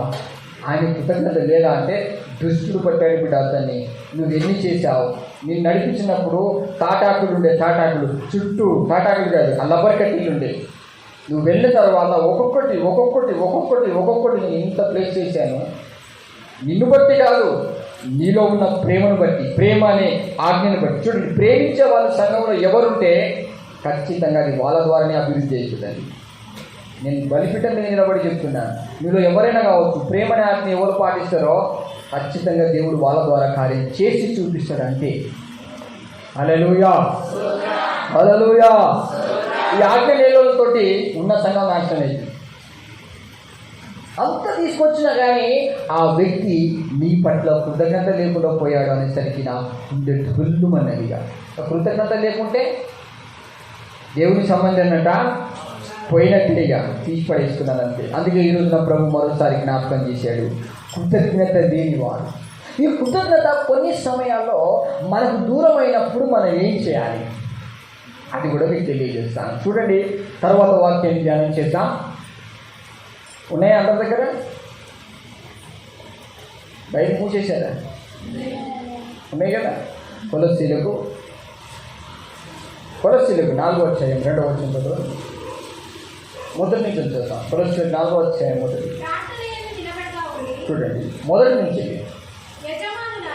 యజమానులారా పరలోకంలో మీకును యజమానుడు ఉన్నాడని ఎరిగి. అది గుర్తుపెట్టుకోవాలట మనకు. ఇప్పుడు నేను ఎప్పుడు అదే వస్తాను. నేను ఎవరికి యజమాని కాదు, నేను యజమాని అని ఎప్పుడు అనుకోలేదు. నేను అలాంటి ఉద్దేశం నాకు రాని. నేను ఫస్ట్ నేను సహోదరుని అనుకుంటాను అంతే. ఆమె చూడు, యజమానులారా పరలోక రాజు మీకు కూడా ఒక యజమాని ఉన్నాడని ఎరిగి. ఉన్నాడా లేదా? విన్నాడని ఎరిగి న్యాయమైనదియు అగో న్యాయమైనదియు ధర్మానుసారమైనదియు ధర్మానుసారమైనదియు మీ దాసుల ఎడల చేయుడి. మీ దాసుల ఎడల చేయుడి. ఎంత చక్కగా చెప్తాడు చూసావా? ఎవరైనా నేను వదిలిపెట్టానయ్యా మిమ్ములను, సంఘాన్ని, దేవుణ్ణి అని ఎవరైనా బాధ కలిగి ఉంటే వారికి మనం ఏం చేయకుండా చూడాలంట? ఓ బాబు చెప్పు, ఏం చేయకుండా చూడాలంట? అన్యాయము, అధర్మము. అలాంటి వాళ్ళు ఉన్నారా? కావాలని లోకంలో కొట్టుకుపోయి నా చుట్టూ తిరుగుతున్నాడు చూసినావా వెనక? ఇలాంటి వాళ్ళ కోసం ఎవడు తిరుగుతాడు? నీవు సంఘం కోసం కష్టపడి నిస్వార్థంగా నేను నా దేవుడు సంఘం ఏకమయ్యినా కష్టమైన బాధ ఉందని నువ్వు అన్యాయం జరుగుతుంటే అప్పుడు యజమానుడు ఏం చేయాలంట? ఖచ్చితంగా దాన్ని స్పందించవలసిందే. ప్రైజ్ ది లార్డ్, హల్లెలూయా. నీకు ఎన్ని చేసినా నా దేవుడు నాకు వచ్చేసాడు, నా సంఘం నాకు సపరేట్ అయిపోతుంది, నా ప్రవచనం నాకు వచ్చేసింది, నా దేవుడు నేను, నా దేవుడు నా నా నా అంటే ఆల్రెడీగా లూసిఫర్ నీలో ఉన్నాడు.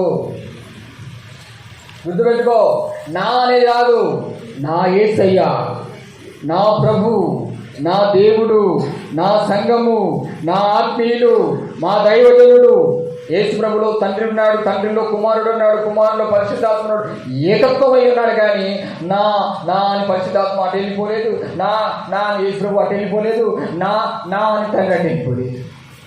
ఏకత్వం ఉందా లేదా? హల్లెలూయా. మనం అలా కాదండి. ఈ 8 మంది ఎట్లా కొట్టుకోపోయారు చూసావా? కృతజ్ఞత లేని వారు. బైబిల్ గ్రంథంలో 10 మంది కుష్ఠరోగులు ఉంటారు. ఉన్నారా లేదా? ఇద్దరే ఉన్నారు. ఇంకా మా మానకరేతో 2-3 ఉండదు. కానీ 10 మంది వస్తే ఎంతమంది వచ్చారు కృతజ్ఞులై? ఒక్కడే వచ్చాడండి. ఎందుకంటే తాను సొల్లు గారింది, రసోయి గారిని గుర్తుకున్నది. అవును, కుష్ఠరోగులు చూడండి, ఆ కుష్ఠులకు వెళ్ళి రసోయి గారుతా ఉంటుంది. సమ్మర్ గారిని అయితే ఇట్లా కారుతుంది. అగో ఇట్లా ఇట్లా తుడుచుకోవాలి, ఇట్లా ఇట్లా తుడుచుకోవాలి. కుష్టు అంటేనే అట్లాంటిది. మర్చిపోయాడా ఇతను? మనం కూడా అంతేనండి. దైవజనులు లేనప్పుడు, సంఘం నీకు పరిచయం కానప్పుడు, ప్రభువు నీకు తెలియనప్పుడు నువ్వు ఎలాగున్నావు అది నువ్వు ఏ రోజు. అందుకే కొంతమంది గుర్తులు చెప్తారు. వాళ్ళు ఏమంటారు తెలుసా? అవునన్నా మా చిన్నగానికి రోగం వచ్చింది, పుండ్లు వచ్చినాయి అని చెప్పి సొల్లుగారిని అన్నావు. ఇది నీ సంగతి అసలు? నా కొడుకు అట్లాడు, నా కొడుకు చంద్రాడు అని ఎప్పుడు అందులో బిడ్డలు గుర్తు తెచ్చుకుంటారు ఇప్పటికి. రైతులా, ఎందుకంటే నీవు ఏ స్థితి నుండి వచ్చావో దాన్ని నిన్ను శుద్ధీకరించింది గుర్తు పెట్టుకోవాలి. రైతులా, ఎలిసా దగ్గర 2 కుష్ఠోళ్ళు ఉన్నారు. ఎలిసా దగ్గర ఒక్కడే కుష్ఠుడు ఉన్నాడు. తర్వాత వచ్చినోడు 2వ కుష్ఠుడు. ఉన్నోడు ఒకడైతే వచ్చినోడు 2. కుష్టు అంటే లోపల ఉంటుంది, బయట ఉంటుంది. నేను లోపల గురించి కూడా ఒకసారి చెప్పేది. హల్లెలూయా. గుర్తుపెట్టుకో, ఈ కుష్ఠునికి లోకం అంతటా చీ చీ చీ చీ చీ అని వెలివేస్తే ఎలిసా జాలిపడి, అరే బాబు నా శిష్యుడిగా ఉండరా అంటే వాడు వచ్చున్నాడు. ఎవరు? గెహజీ. నయోమాను కూడా కుష్టి ఉంది. ఎంత పెద్ద అధికారి అయినా కుష్టిపోలే. అందరు చీ చీ అంటే చిన్న బాబు చూడలేక ఎలిసా దగ్గరికి పోనైనా బాగా అవుతామండి. అచ్చాడు, ప్రార్థన చేసుకున్నాడు, బాగా అయ్యాడు. ఓ మాట చెప్తే బాధపడ్డాడు, పోయాడు. అక్కడ పోగానే దేవుడు కార్యం చేశాడు. కృతజ్ఞత కలిగి దేవుడికి స్తోత్రాలు చెప్పుకుంటా పో అంటే వాడు ఇంకో కొంత ఇస్తాడు అన్నాడు. కృతజ్ఞతలో స్తోత్రాలు చెప్పుకున్నాడు. తర్వాత కుష్ఠుడు, ఫస్ట్ కుష్ఠుడు ఉన్నాడు కదా, ఫస్ట్ కుష్ఠునికి ఏం లేదు చెప్పాలి గట్టిగా. కృతజ్ఞత ఉంటే వారి సొమ్ము వీడు ఆశిస్తాడా? దేవుణ్ణి, దేవుని మహిమను ఆశిస్తాడు. దైవజనుల్లో వీడు ఏకత్వం ఉంటాడు. ఎలిషాకి ఏం తెలియకుండానే పోయి, ఓ దైవాలు బాగున్నావా, వదవా అన్నాడు. ఏంటిదిరా బాబు, నువ్వు ఇంతకుముందు దైవజన దగ్గర కనిపించినట్టున్నావు కదా, ఇంతకుముందు అనేక నువ్వు సేవ చేసినావు కదా, ఇప్పుడేమో అటు బయటికి పోతున్నావు అంటే, నాకు ఆయనకు సంబంధము, నా సంఘం వేరే, నా దేవుడు వేరే. నా దేవుడు ఎక్కడ చూసినా భూకంపం వస్తుంది, శ్రమలు వచ్చినాయి, శోధనలు వచ్చినాయి, చచ్చిపోతున్నావు, ఇప్పుడే నీకు అపకార కూటం పెట్టబోతున్నారంటే. మా ఎలిసేది అట్లా కాదు, వచ్చినా కూడా దేవుడు తప్పిస్తాడు, తప్పించే మార్గం ఇలా ఉంటుందని చెప్తాడు. Praise the lord. అది వస్తాడు, వీడు పోతాడు, వాడు ఎత్తాడని చెప్పడం కాదు, గుర్తుపెట్టుకో. కాబట్టి ఎలిసే పోయి గెహాజీ పోయి అట్లా అన్నాడు, అరే బాబు నేనేమో నేనన్నారా, మీ దైవజనుడు వద్దన్నాడు కదా, మరి నువ్వెందుకు అంటే నాకు పంపించింది ఆయన వెనక నుంచి.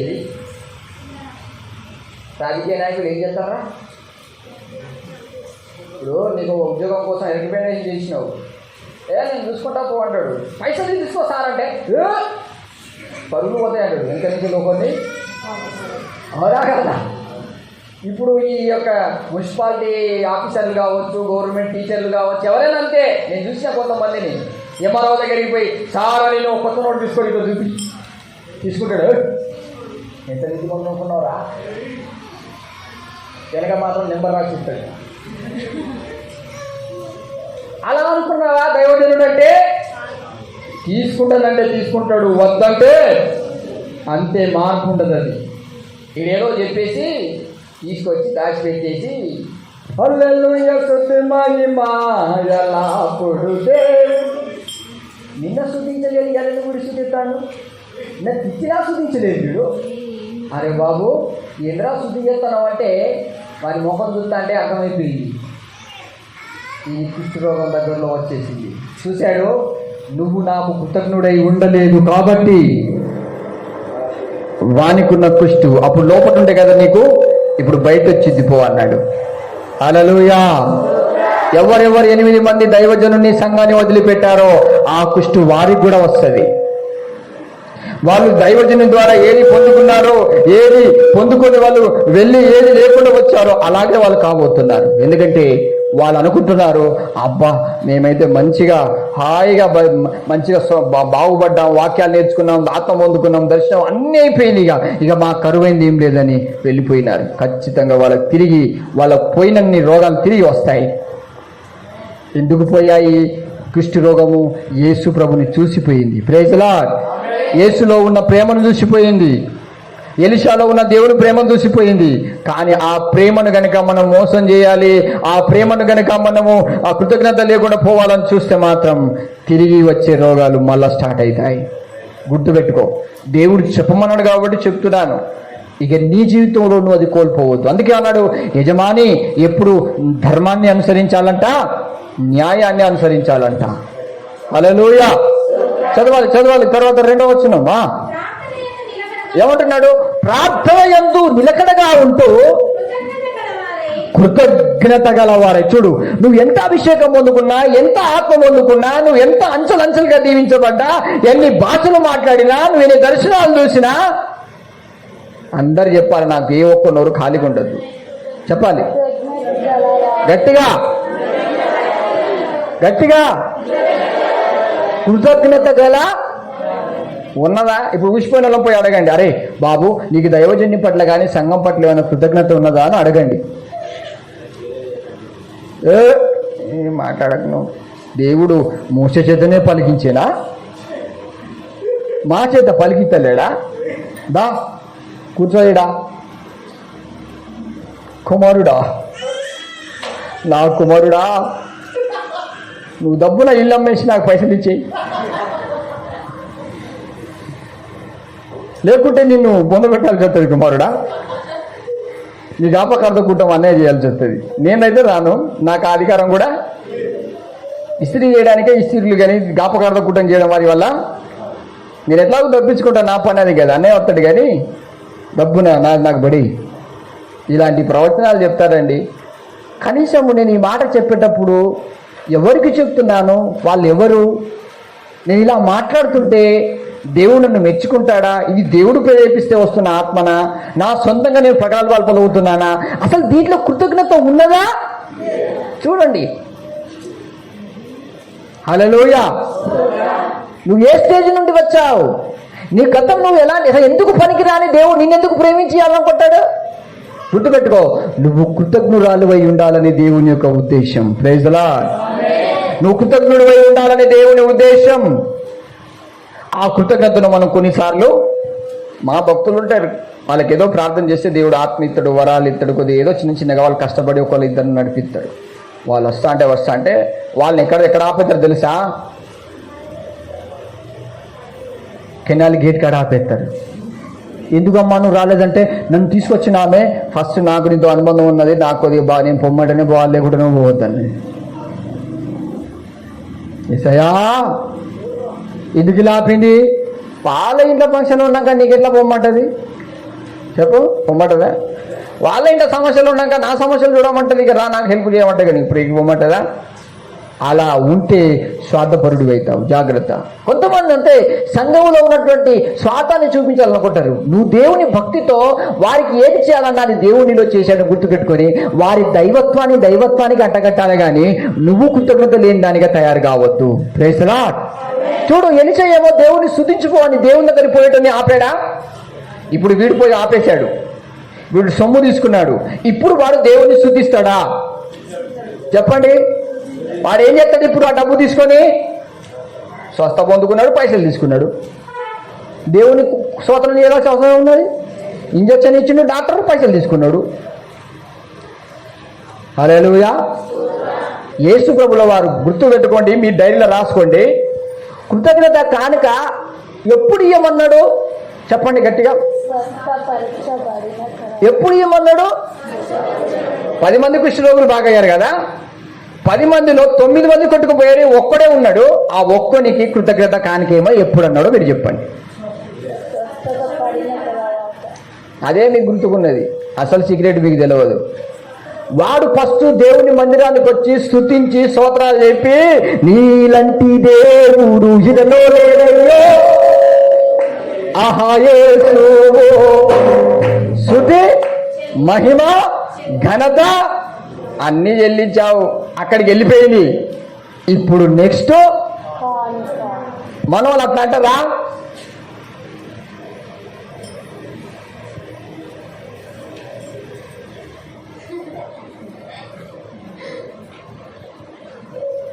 డైరెక్ట్ ఇప్పుడు ఎలిషా పోయి, అయ్యా నువ్వు కొంచెం ఎక్కువ స్తుతించుకోమన్నాడు మా దైవజనుడు అన్నాడా? అది స్తోత్రం చెల్లింతో నవ్వుతా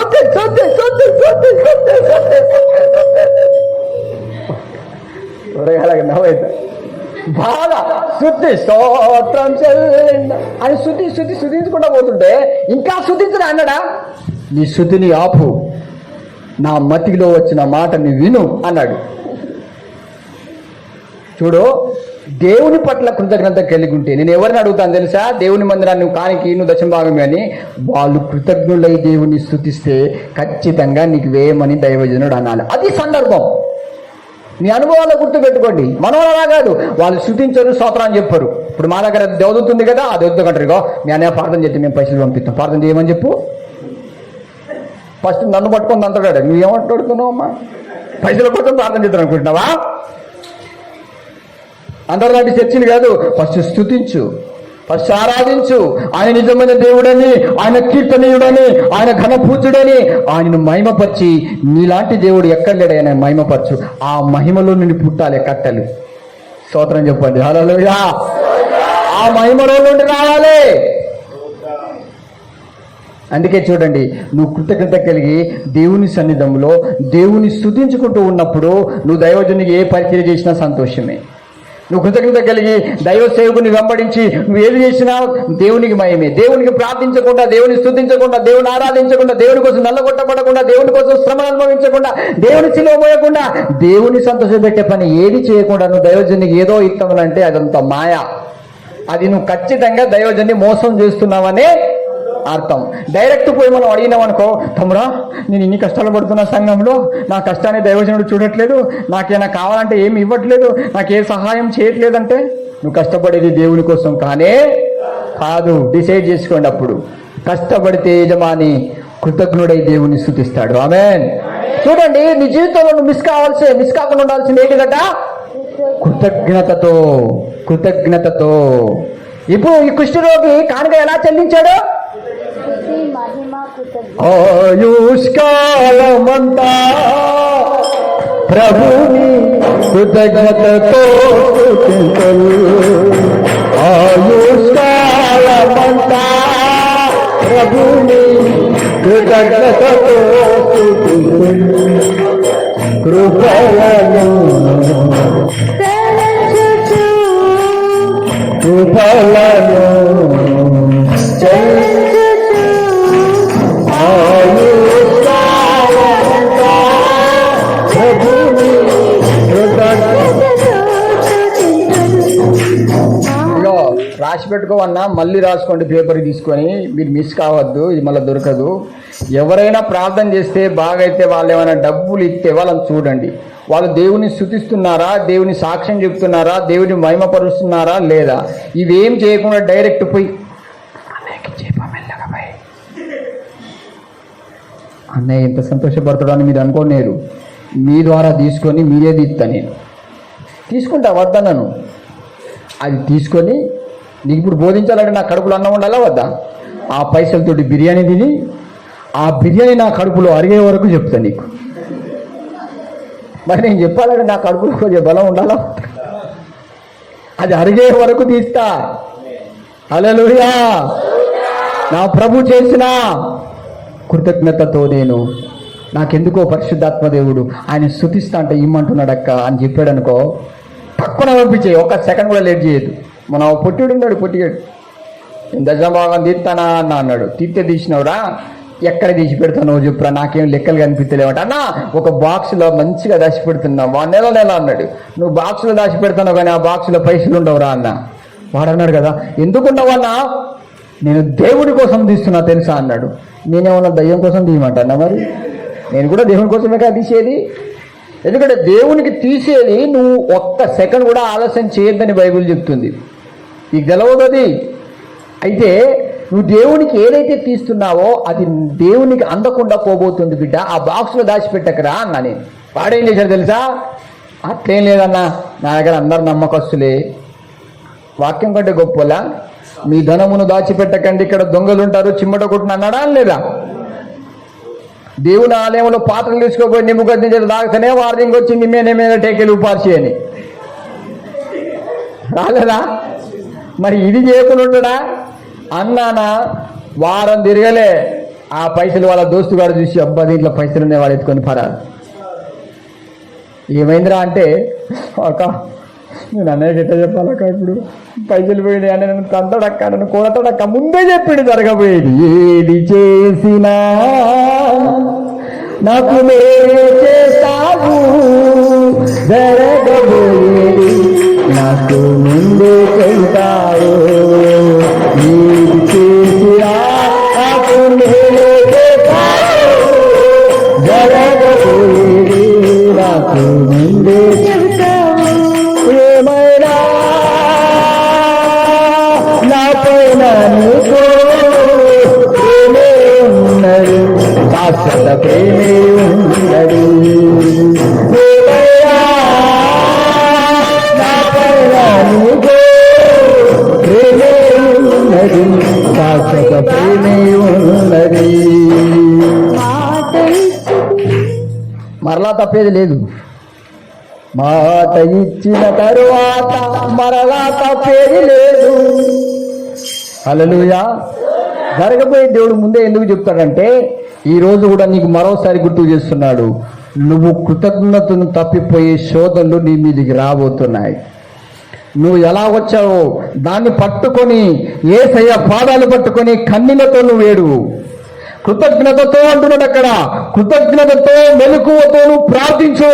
నీలో కృతజ్ఞత లేకుండా దయ్యాలను ఈడ్చినప్పుడల్లా మోకాళ్ళ మీద ఉండి ప్రార్థన చేయి. ప్రభు, ఒకప్పుడు నేను మందిరానికి పోకముందు బొచ్చడు రోగాలయ్యా, ఒకప్పుడు తాగుబోతున్నాయా, ఒకప్పుడు తిరిగిపోతున్నాయా, ఒకప్పుడు విఘ్నారాధన చేసినాయా, ఒకప్పుడు అసలు నా బ్రతుకు ఇలాంటిది, ఇప్పుడేమో నాకు కృతజ్ఞత లేకుండా చేస్తున్నాయని యేసయ్య పాదాలు పట్టుకుని ఏమంటున్నాడు, కృతజ్ఞతతో మెలకువతో ఉండు, ప్రార్థిస్తూ ఉండు. చదువు. మరియు నేను ఆ, బంధకములలో ఉంచబడుటకు కారణమైన క్రీస్తు మర్మమును గూర్చి ఆ, నేను బోధింపవలసిన విధముగా ఆ మర్మమును వెల్లడిపరచునట్లు ఆ. వాక్యము చెప్పుటకు అనుకూలమైన సమయము దేవుడు దయచేయాలని మా కొరకు ప్రార్థించుడి. అక్కడ వరకే చాలు. మనకి ఏమన్నాడు? ప్రార్థన యందు నిలకడగా ఉండి కృతజ్ఞత గలవారే. దాని యందు మెలకువగా ఉండుడి. దేని యందు మెలకువ ఉండాలట? కృతజ్ఞత అనేది కూడా నీకు ఒక మెలకువట. ప్రతి క్షణం మనం కృతజ్ఞతను కోల్పోతాం. ఇక ఈరోజు స్తోత్రాలు చెప్పినావు, స్తుతి చెప్పినావు, ఇంకొకసారి ఆ స్తుతులు స్తోత్రాలు కూడా పైసలు కావాలట నా నీకు అడిగిండా? నేను పంపిస్తా కానీ కొద్దిగా ప్రార్థన చేయమని చెప్పి.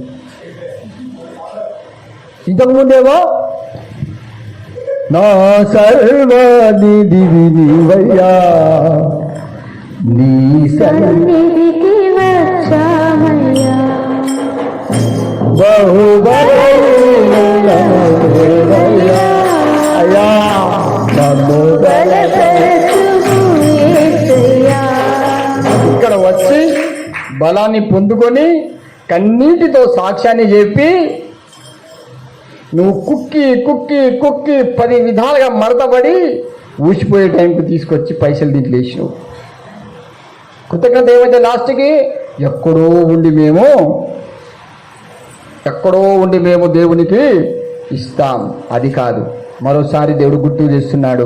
యేసు ప్రభు ఎలాంటి సమయాల్లో కృతజ్ఞత కలిగి ఉన్నాడో చూడండి. మన జీవితాల్లో కృతజ్ఞత అనేది కొన్ని కఠినమైన పరిస్థితుల్లో, కొన్ని చేదైన అనుభవాల్లో మనం కోల్పోతాం. అంటే మనకేం లేదన్నట్టు, ఇప్పుడు సోయి లేదు నా భాషలో. మెలకువగా ఉండమంటే ఏంటిదన్నట్టు? మెలకువ లేదంటే దానికి ఆపోజిట్ పదం ఏంటిది? నీకు సోయి లేదు. నీకు సోయి లేదా? అదే అంటున్నాడు. సోయి లేకుండా నువ్వు ఉండద్దట. దేని పట్ల? గట్టిగా చెప్పండి. దేని పట్ల? నువ్వు వాక్యం చెప్తే కృతజ్ఞత కలిగి విశ్వాసులు సంఘానికి వస్తున్నారు కదా. నువ్వు వాక్యం చెప్పేదానివి, నువ్వు ప్రవచనాలు చెప్పేదానివి, దేవుని నువ్వెంత కృతజ్ఞతలు అయి ఉండాలి? లేదు, దైవజనుడే నాకు కృతజ్ఞత ఉండాలి. తెలుసా, ఈ రోజున ఇద్దరు నడిపించినదంటే నా అంతా ఉన్నారా ఎవడైనా భూమి మీద? నేనైతే ఇంతవరకు ఎవరిని నడిపించలేదు. ఇప్పటికీ చెప్తున్నా, ఎవరిని నడిపించలే. హల్లెలూయా. నేను అనే పదమే నా దగ్గర రానియే. నేను ఆయన ఎందుకు అనుగ్రహించాడో, మీరు ఎందుకు వచ్చారో, ఈ రోజున కూడా కృతజ్ఞత కోల్పోతున్నారని ఆయన బాధపడి చెప్తున్నాడు. నేను ఒకప్పుడు పరిచర్య చేస్తున్నప్పుడు నువ్వు బయటికి పోయి పరిచర్య చేయమని దేవుడు నాకు ఎందుకు చెప్పాడో అది జ్ఞాపకం చేసి చెప్పాడు. ఆ కుమారుడు కృతజ్ఞత కూడా లేకుండా పోయాడు. ఎవరైనా నేను చేసిన పని విషయంలో, నేను చేసిన కార్యం విషయంలో ఎప్పుడైనా కృతజ్ఞతగా నాకు వచ్చి కలిసి, అయ్యో తమ్ముడా నువ్వు ఇన్ని చేశావని కృతజ్ఞతగా నాకు ఒక్కసారి నాకు కలిసినట్టుగానే, నన్ను పరామర్శించినట్టుగానే, మాట్లాడినట్టుగానే ఎవరైనా చూశారా?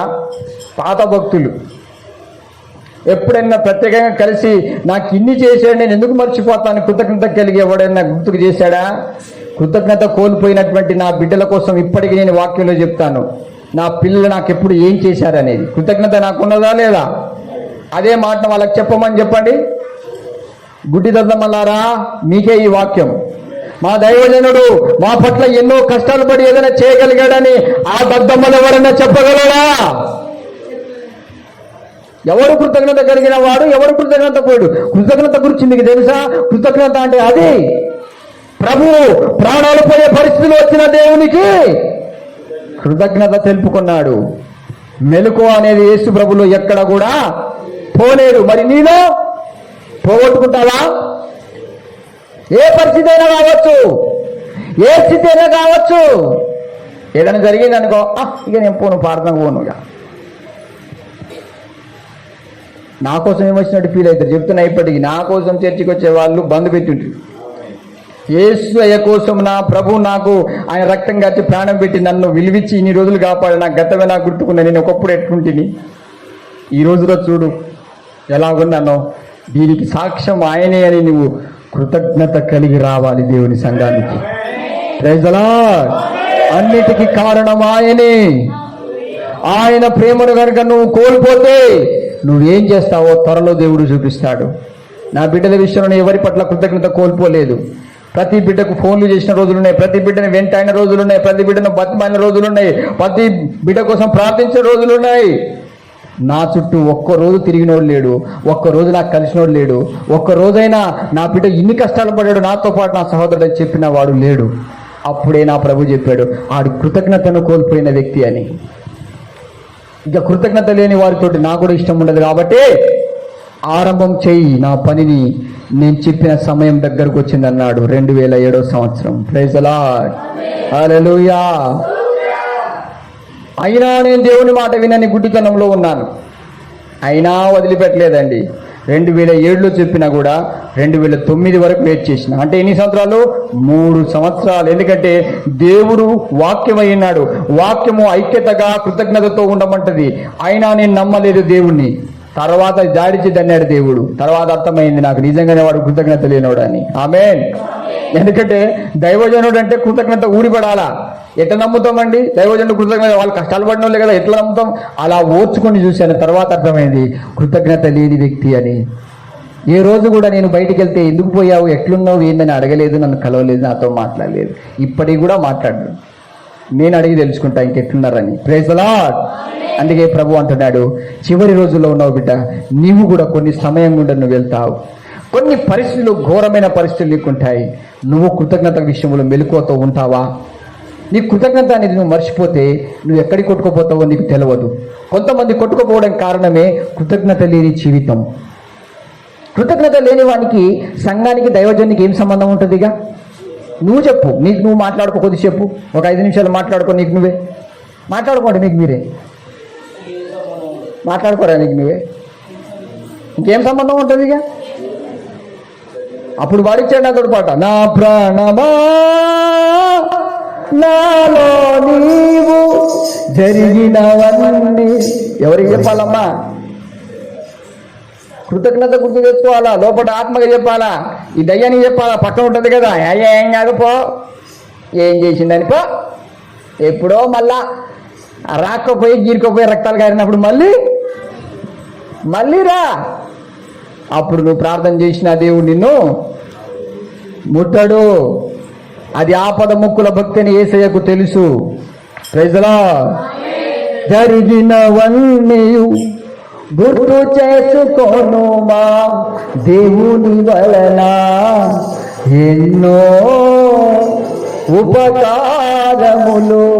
ఇంకా మీ కుటుంబాలు అభివృద్ధి కావట్లేదు. కారణం ఏం తెలుసా? దేవుడు చేసిన ఉపకారాలను మర్చిపోతున్నారు. 6 నెలలకో 3 నెలలకో కన్నీళ్లతో ప్రతిరోజు మీరు గుర్తుకు తెచ్చుకొని ఏడవండి. ఖచ్చితంగా మీరు ఆశ్చర్యకరంగా అభివృద్ధి చెందుతారు. వాక్యం అంటుంది ప్రతి విషయంలో దేవుని కృతజ్ఞత తెలుపమని. నీ ఉద్యోగం కావచ్చు, నీ కష్టాలు కావచ్చు, నీకు రోగాలు కావచ్చు, నీకు బాధల విషయం కావచ్చు, ప్రభువా నేను మర్చిపోతానయ్యా, నువ్వు ఎన్ని చేశావు చెప్తావా? నీ కంపునోరు ఆ మాటే రాదు నోట్లోకి వెళ్ళి. అందరూ చెప్పాలి, ఇప్పుడు చెప్పండి, నేను అప్పుడు చెప్తాను, నిన్నెవడు నమ్ముతాడు? ప్రతి క్షణము గుర్తు తెచ్చుకునే మాట ఏంటిది? గట్టిగా ఎన్నని చెప్పాలి ప్రభువా, ఎందరిని చెప్పాలయ్యా అంటే దేవుడు నిన్ను చూస్తాడు. ఏమంటున్నారా రే? ఇక్కడుండే పోయింది, ఇక్కడుండే పోయింది, ఈడ ఉండే ఎన్ని లెక్క పెడతారా? పైసలు లెక్క ఏడిచినా ఇచ్చినావు, లాగేసుకొని వచ్చినప్పుడు పాయింట్ వేసుకొని వస్తాను, ఇచ్చినావయ్యా అంటే ఏమనిపిస్తుంది యేసయ్యకు? సరే ఇప్పుడు మరమ్మగా ఇచ్చినావమ్మా, మొన్న 1000 ఇచ్చినావు, మొన్న 2000 ఇచ్చినావు, మొన్న 3000 ఇచ్చినావు, ఏమనిపిస్తాను నీకు? ఇవ్వాలనిపిస్తాండా ఇద్దనిపిస్తాండా? స్తోత్రం చెప్పు. ఏమి ఇచ్చినావు నాకు నువ్వు? ఇవ్వాలనిపిస్తుందా? గుర్తు చెప్తావా? మన వాళ్ళ సీక్రెట్గా సాక్ష్యం చెప్పుకొని మళ్ళీ ఏం తెలుపుకొనిటే తిరుగుతూనే ఉంటారు. జరిగినవి చెప్పినావా? ఎవరికైనా చెప్పినావా? దయ్యం పెట్టాడు, దయ్యం వెళ్ళ కొడితే వాడు అంటాడు, ప్రభువా నేను నీతోనే ఉండిపోతానయ్యా, నాతో ఉండిపోతే నేనా నీ కృతజ్ఞత చూసింది? దయ్యం పడి సమాజం ఊరు చూసింది. ఆ ఊరిలో కళ్ళు తెరవాలంటే నా దగ్గర కాదు ఉండాల్సింది, పో అన్నాడు. వీటిది ప్రభు ఇలా చెప్పాడు అనుకున్నాగా, నడు టైం లేదుగా పో అన్నాడు. నేనే నెత్తిలో ఏలు పెట్టి గోక్కునేది, నేనే సొల్లు కార్చుకునేది నేనే. ఎవరు చేశారు ఇదంతే? ప్రభు అయిన యేసుక్రీస్తు. Praise the lord. నీ జీవితంలో గుర్తుపెట్టుకో బిడ్డ, ఏది జరిగినా అది నువ్వు చెప్పగలవా? కొంతమంది తల్లిదండ్రులు పిల్లల్ని బాగా వెంటాడతారు, వాళ్ళకి వీళ్ళు చెప్పరు తెలుసా. నేను ఒకప్పుడు మరణాంధకారంలో ఉన్నప్పుడు దేవుడు నన్ను బ్రతికించాడే అని చెప్తాడా ఈ సుప్పనాథి? ఈ సుప్పనాథోడు చెప్తాడా? ఈ సుప్పనాథి చెప్పిద్దా? నేను ఫలాని శోధనలో ఫలాని గోకుడు రోగంతో బాధపడుతున్నప్పుడు కూడా దేవుడు నన్ను బాగు చేశాడు, అందుకే నా జీవితము ప్రభువుకు సమర్పణ చెప్పగలదా సుప్పనాథి? చెప్పదు. ఇది అంటే తప్పేం లేదు. స్త్రీ అని అర్థం, వాడు అంటే తప్పు లేదు, పురుషుడు అని అర్థం. చెప్తాడు. ఎందుకురా బాగా భక్తి చెప్తున్నావు, ఎక్కడికో పోతున్నావు అంటే ఏంటంటే ఏమని ఎన్నని వివరించగా అలా ఎన్నని వర్ణించాలన్నా నువ్వు తగలండి ఆపను, నువ్వు చేయకపోతా ఆగే. సొట్టలు గడ్డలుండే ఈడ ముట్టుకుంటా పుండుకుంటూ,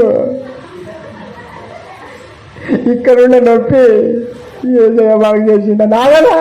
ఏమని ఎన్నని వివరించగలను, యుగ యుగాలలో అనుభవించవలసిన నేను ఆ పౌరస్వము కొరకే. ఎందుకు నీ అంటే పడతారు తల్లిదండ్రులు తెలుసా? నువ్వు ఒక స్వార్థపరురాలివని దేవునికి తెలుసు, నువ్వు కృతజ్ఞత లేని దానివని దయ్యానికి తెలుసు, దేవునికి కూడా. నువ్వు ఎప్పుడు వాళ్ళని ఎంట పడతారో, నా ప్రభు నన్ను మరణాంధకారంలో చచ్చిపోతా అన్నప్పుడు నా ప్రభు చూశాడని ఆ మాటను వాళ్ళకి వినిపించావా? వాళ్ళు మారతలేదన్నా, వాళ్ళకు సువార్త అందుతలేదన్నా. ఫస్ట్ నిన్ను బాగు చేసిన విషయాన్ని, నువ్వు మరణాంధకారంలో పోయిన విషయాన్ని, ఇన్ని సమస్యల్లో ఎన్ని రోగాల్లో దేవుడు నిన్ను బాగు చేశాడు, ఎన్ని దర్శనాలు దేవుడికి చూపించి తప్పించాడు, ఒక్కొక్కటి వర్ణించడం ప్రారంభించు. అప్పుడు వారు నీవు యేసయ్య బిడ్డవని, నీ సమర్పణ నిజమని, నువ్వు వెళ్ళే సంఘం గొప్పదని, నువ్వు వేసుకున్న పిల్ల బట్టలో నిజం ఉన్నదని వాళ్ళు ఇదేం చెప్పడు. స్టార్టింగ్లో మాత్రం పోయేటోనికి రా ఇక్కడ కూర్చో, ఎందుకన్నా ఇక్కడ కూర్చోవాలంటే ఏమని చూస్తా అంటే నాది చెప్పాలనిపిస్తాను. ఇక్కడ కూర్చో, చెప్పేదా చెప్పకపోయేదా? ఇప్పుడు ఎవడొచ్చినా ఎడిపోదాం, హైదరాబాద్గా, ఢిల్లీగా, బెంగళూరుగా, హనీమూన్గా. కరోనా వచ్చింది, అదే నీ నోట్లు పెడతాడు కూర్చొని నీకోసమే తిరుగుతుంది అని. హల్లెలూయా. నీ బుద్ధి జ్ఞానం లేనిది నీ ఉద్యోగంలో ఎంతోమంది నీకు తెలిసింటారు, నీ సాక్ష్యం మాత్రం వాళ్ళకి ఏమి, వాళ్ళు అనుకుంటారు ఓ పిచ్చిదానా నువ్వు కష్టపడుతున్నావు, సంపాదిస్తున్నావు, ఎవరికో దాన ధర్మాలు చేస్తున్నావు, ఇదంతా నీ వేస్టే, నీ బతుకు, నువ్వు ఎవరి కోసం కష్టపడుతున్నావు మాకు వెళ్తలేదా, నీలో ఏసే కనిపిస్తేనే కదా మాకు కనిపించలేడు, ఉట్టికినే నువ్వేదో మాయలోకంలో పోతున్నావు. చెప్తారా చెప్పరా? నిన్ను ప్రభు తాకుతున్న ప్రతి క్షణాన్ని నువ్వు వర్ణించాలి. ఆమేన్. వాళ్ళకు కూడా మనసు పుట్టాలి, దేవుని కోసం మేము కూడా ఏదైనా చేయాలని. ఆమేన్.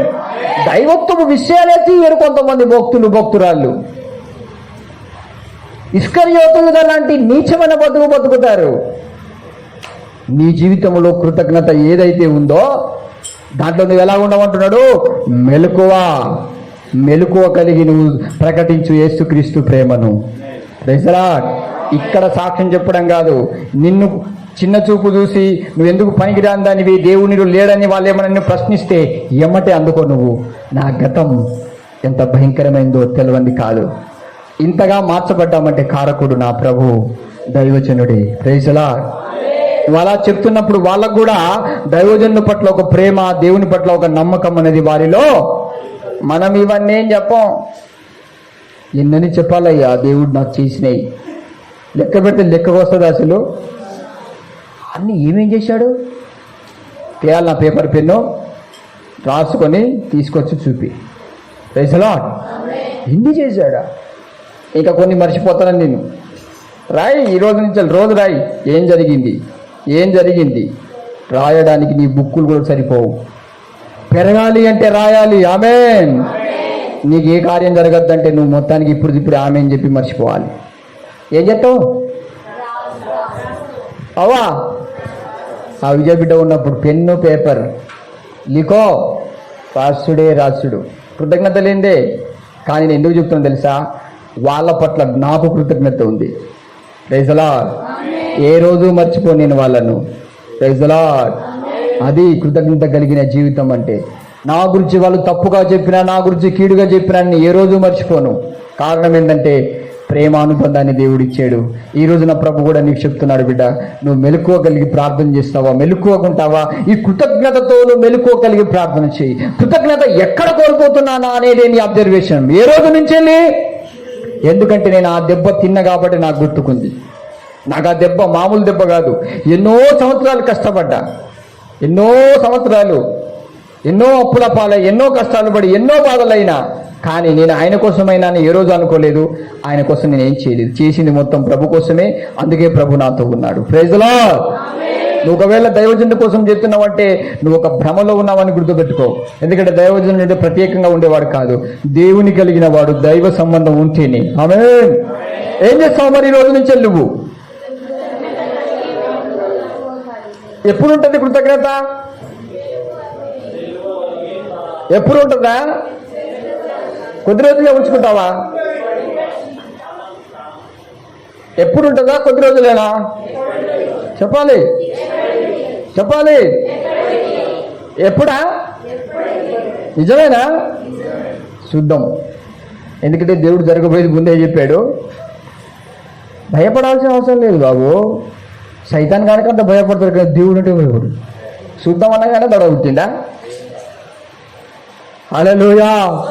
యేసుతో పెనవేయబడినా నేను అలలేమి చేయలేవు నన్ను. కొద్ది వెనక ముందు దొరుకుతావు కాదు పేతురులాగా, కానీ పట్టుకో యేసయ్య పాదాలు కన్నీళ్లతో. బ్రవ్వా నా స్వార్థమే, సైతాన్ ఎక్కడున్నా రాను, నా కష్టాలతో నేను శోధిస్తున్నాను, తిట్టని గద్దించని తంతెదన్నని నా ప్రభు చేసిన మేలు నేను మర్చిపోను. ఖచ్చితంగా నువ్వు బ్లెస్ చేయబడతావు, ఖచ్చితంగా ఆశీర్వదించబడతావు. సంఘం ఎందుకు ఫలిస్తలేదు కారణం తెలుసా? నీకు దేవుడు ఎన్ని చేసినా మీ భేజాలు ఏమైనా గుర్తుకున్నాయా? అవి దేవుని జ్ఞాపకం చేయిస్తారా? అయ్యో నాకు ఇది చేసావా యేసయ్యా, మాట్లాడుకో, కూర్చేసుకో, ఇట్లా కూర్చేసుకో, అలా కూర్చో. నేను చూస్తే వాళ్ళు పిచ్చోళ్ళు అనుకుంటారు, నేను దృష్టిలో వాళ్ళు పిచ్చోళ్ళు అయితే. కలిపేసుకో, ప్రభా నిన్నే కాదయ్యా, యాక్సిడెంట్ అయితే ఇంతలో తప్పించావు, తప్పలేదా ప్రభా, నువ్వే తప్పించినావు కదా, ఇట్లా మాట్లాడే యేసయ్యతోటి. చూసిన వాళ్ళు ఎవరితో మాట్లాడుతున్నావు? నువ్వు మరణం నుండి విడిపించిన యేసయ్య. ఆమేన్. నువ్వు కూడా మాట్లాడతావా? నువ్వు ఎప్పుడు పోతే ఎప్పుడు దేవుడిని కాపాడి నీకు చెప్తా అని వాళ్ళ కోసం కళ్ళు మూసుకొని ప్రార్థన చేయాలా? దేవుడు వాళ్ళని కాపాడుతున్న విషయం ఖచ్చితంగా నీకు దేవుడు చూపిస్తాడు. దెబ్బకే నీ ద్వారా వాళ్ళ కృతజ్ఞత బుద్ధి పుట్టాల్సిందే అంటాడు. ఆ మాట కూడా ఉంది చూడండి, అది నీ దొరకదో, కృతజ్ఞత బుద్ధిని పుట్టిస్తా అంటాడు. హల్లెలూయా, హల్లెలూయా. దేవుని వాక్యంలో అది ఉంటుంది, నేను తర్వాత దొరకబట్టి చెప్తాను. ఈ వాక్యాలు చదివిన కానీ నా మనసులో గుర్తుకున్నాయి, టైం వచ్చినప్పుడు బయటకు వస్తాయి. మరి ఈ రోజున నీవు కృతజ్ఞత కలిగి దేవుడి కోసం బ్రతుకుతావా? చివరిసారిగా ప్రభు ప్రశ్నిస్తున్నాడు. నువ్వు కృతజ్ఞత లేని పరిస్థితులు కొన్ని వెంటాడుతాయి. కొన్ని శోధనలు, శ్రమలో నువ్వు ఉన్నప్పుడే నువ్వు ఎమ్మటే గుర్తు తెచ్చుకోవాల్సింది ఏం తెలుసా? నువ్వు దేవుడన్నా, దైవజనుడన్నా, సంఘం అన్నా తెలవన్నప్పుడు ఎలాగున్నావో ఆ కృతజ్ఞత కలిగిన జీవితాన్ని నువ్వు ఆరంభించాల్సిందే. ఈ రోజు నుంచెలైనా పెన్ను పేపర్ రాయాల్సిందే. సంఘానికి నువ్వు వచ్చినప్పుడల్లా దేవుడు ఏమేమి కార్యాలు చేశాడు, దేవుడు నీకేం చేశాడు అది చెప్పు. ఇప్పుడు మా పెద్దయ్య దగ్గరికి పోతారండి, పెద్దయ్య దగ్గరికి పోయేటోళ్ళందరూ దొంగలు అన్నట్లే, మంచోళ్ళే, కానీ వాళ్ళు చెప్పే దొంగ సాక్ష్యాలు నాకు నచ్చదు. ఏంటి ఆ సాక్ష్యం చెప్పాలా? ఎవరు బాగా చేశారమ్మా అంటే ఏమంటో తెలుసా? మా అయ్య చేశారండి. నా గురించి మీరు చెప్పకండి, దయచేసి చెప్తున్నా, బట్లాడి చెప్తున్నా. మా ఆమోస్ అయ్య చేసినది మాత్రం మీరు చెప్పద్దు. ఎవరు చేశారు అంటే ఆమేన్. ఎవరిచ్చారు నీకు ఈ పరిస్థితి అంటే అది మంచి అయినా కావచ్చు, అది కీడైనా కావచ్చు, దాంట్లో విజయం ఇచ్చేది యేసయ్యే. ఆయన గురించి నువ్వు చెప్పడం ప్రారంభిస్తే ఆయనే ముగిస్తాడు. ఆయన శ్రమల్లోనూ కృతజ్ఞత తెలిపాడు, సుఖంలోనూ కృతజ్ఞతను. ఇప్పుడు నీ జీవితం అలాగే నీ ప్రభువుకు నువ్వు సమర్పిస్తూ కన్నీటితో ప్రభువుకు నీ జీవితాన్ని సమర్పించుకుంటూ ఈ రోజు నువ్వు కృతజ్ఞత కలిగి ఉంటానని ప్రార్థించు. దేవుడి వాక్యం దీవించునుగాక. స్వార్థ ప్రియులు కానరాని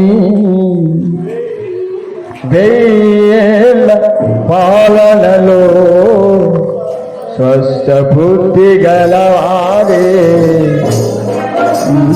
రాజమని.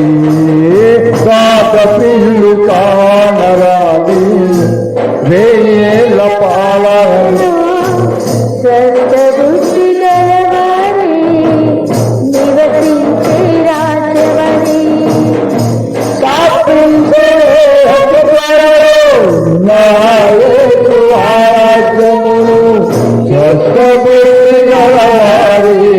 పరిపాలించే రాజమణి స్థాపించే అతి త్వరలో ఆరాధ్యమును స్వస్థబుద్ధి గలవారి పరిపాలించే అనుభవించిరని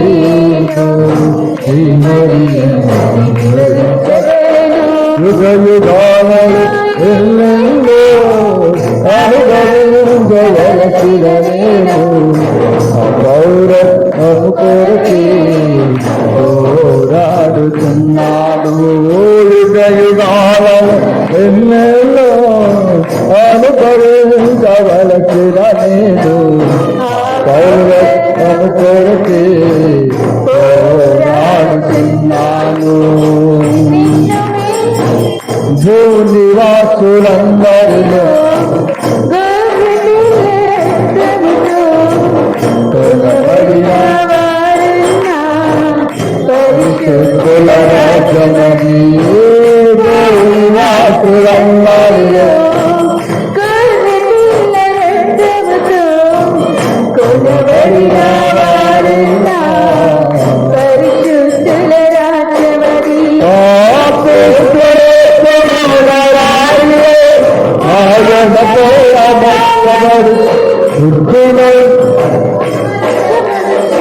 ఇప్పుడందుకే కాగలరు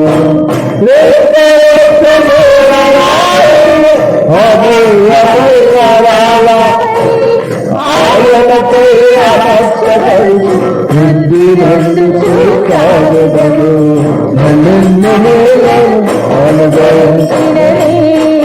ఆమె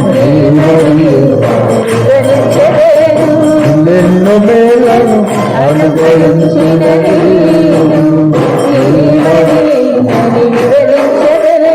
యుగ యుగాలలో ఎన్నెన్నో అనుభవించగలిగిన నేను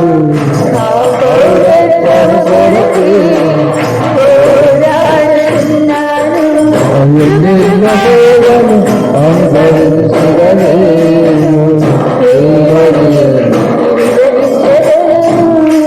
ప్రార్థన చేసుకుందాం. అందరం కలిగిందండి. ప్రభు జరగబోయేది నీకు ముందే చెప్తాడు. నీవు మర్చిపోకుండా ఉండాలి అంటే ప్రభుని ఫస్ట్ కృతజ్ఞత కలిగి జీవించడం ప్రారంభించు. దేవుని పట్ల చేసిన ప్రతి కార్యాన్ని రోజు గుర్తుకు చేయి ప్రభుకి. అయ్యా, పోయిన సంవత్సరం ఈ రోజుల్లోనే నాకు ఒక కార్యం చేశావు, నాకు సోయిందయ్యా, నాకు మెలకు ఉంది. ఈ వర్షాకాలంలో పాములు తిరుగుతున్నప్పుడు, తేళ్ల మధ్యలో నువ్వు ప్రతిరోజు ఏ కాలానికి ఆ కాలమే నువ్వు కృతజ్ఞత తెలుపుకోవడం నేర్చుకో. ఏ సందర్భాన్ని బట్టి ఆ సందర్భాన్ని బట్టి గుర్తు తెచ్చుకో. నీ చుట్టుపక్కల ఎవరికైనా యాక్సిడెంట్ అయిందా, ఎమ్మటే గుర్తు తెచ్చుకో. ప్రభువా, నన్నైతే నువ్వు ఇలా కాపాడావు, గుర్తుకుందానైనా, ఇది నువ్వు నన్ను రక్షించబట్టే. ప్రతి సందర్భాన్ని నువ్వు వర్ణిస్తూ ప్రభుకు ప్రార్థించాలి. చాలామంది ప్రార్థన రాదంటారు. నువ్వు కృతజ్ఞతతో గుర్తు తెచ్చుకుంటూ ప్రార్థించాలి. ఎవరైనా పాట పాడకుంటే నువ్వు పాడుతున్నావంటే చెప్పగలగాలి, అయ్యా ఒకప్పుడు నాకు బర్రె గొంతు లాంటిది ఉండేది అయ్యా, ఈరోజు పాడగలిగానంటే నువ్వే గొప్పోడివి. అది నీవిచ్చిన ఆత్మ వరమే. నీ కృతజ్ఞతలు ప్రభువా. ఎవరైనా వాక్యం చదివితే నువ్వు చదవలేని దానివి, నువ్వు చదివావంటే ప్రభు ఇచ్చింది. ఎవరైనా కూర్చోలేని పరిస్థితిలో ఉంటే నువ్వు ఎలా కూర్చున్నావంటే నేను ఈ రోజున మోకాల మీద నిన్ను స్తుతిస్తానంటే కారణం నువ్వే ప్రభువా. ప్రతిరోజు ప్రతి క్షణము నువ్వు దేవుణ్ణి కృతజ్ఞతతో, కన్నీటితో, మెలకువతో ప్రార్థించడం నేర్చుకో. అది కష్టాల్లో, అది సమస్యల్లో, అది బాధల్లో నువ్వు ఎప్పుడైతే కృతజ్ఞత కలిగి జీవిస్తావో, నీ కుటుంబీకుల పట్ల, స్నేహితుల పట్ల, ఎవరి పట్లైనా నువ్వు కృతజ్ఞత కలిగి జీవిస్తే సాతాను నిన్ను ముట్టడు, నీ జోలికి రాడు వాడు. నువ్వు ఎప్పుడైతే కృతజ్ఞత లేని దానిగా, ఇక నాకు సంబంధం లేనటువంటి ఆ హీనమైన స్టెప్పుకు దిగజారిపోతావో అప్పుడే దుష్టుడు నిన్ను పట్టుకుంటాడు. ప్రభా, మేము పాపములో ఉన్నప్పుడు కూడా మమ్మల్ని నువ్వు కృతజ్ఞతతో మేము ప్రేమించావు. మేము పాపము లేకుండా పరిశుద్ధపరచబడి రక్తంలో కడగబడినా కూడా మీరు మమ్మల్ని ప్రేమించారు. అన్ని పరిస్థితుల్లో మీరు మమ్మల్ని ప్రేమిస్తూనే ఉన్నారు. మేము కొన్ని పరిస్థితుల్లో ప్రేమ లేని వారముగా, కృతజ్ఞత లేని వారిగా జీవిస్తున్నాం. అది ఈ రోజు నుండి సంఘము నుండి మా నుండి దూరం చేసేయండి ప్రభు. శాశ్వతమైన నీ ప్రేమతో మమ్మల్ని నింపి సదా నీ పాదాల దగ్గర దాసురాలుగా, పరిచారకులుగా, నీ యొక్క వారసులుగా చేసే స్టెప్ వరకు నడిపించి సంఘములో మమ్మల్ని స్తంభంగా స్థిరపరిచి మీరే మహిమ ఘనత ప్రభావములు పొందుకున్నామని మా ప్రభువును రక్షకుడైన యేసుక్రీస్తు నామములో ప్రార్థించి అడిగి వేడుకొనుచున్నాము తండ్రి. పరలోకమందున్న మా తండ్రి, మీ నామం పరిశుద్ధపరచబడును గాక, మీ రాజ్యం వచ్చును గాక, మీ చిత్తం పరలోకమందు నెరవేరునట్లు భూమి యందు నెరవేర్చబడును గాక. మా దినహారం నేడు మాకు దయచి మా రుణస్థం క్షమించిన ప్రకారం మనల్ని క్షమించము. మమ్మల్ని శోధంతో కాదు దుష్టుని తప్పించము. ఎందుకనగా రాజ్యము, శక్తి, మహిమ, బలము నిన్న నేడు నిరంతరం ఇది నారు తండ్రి. యేసు రక్తమే చేయం, శిలువ రక్తమే చేయం.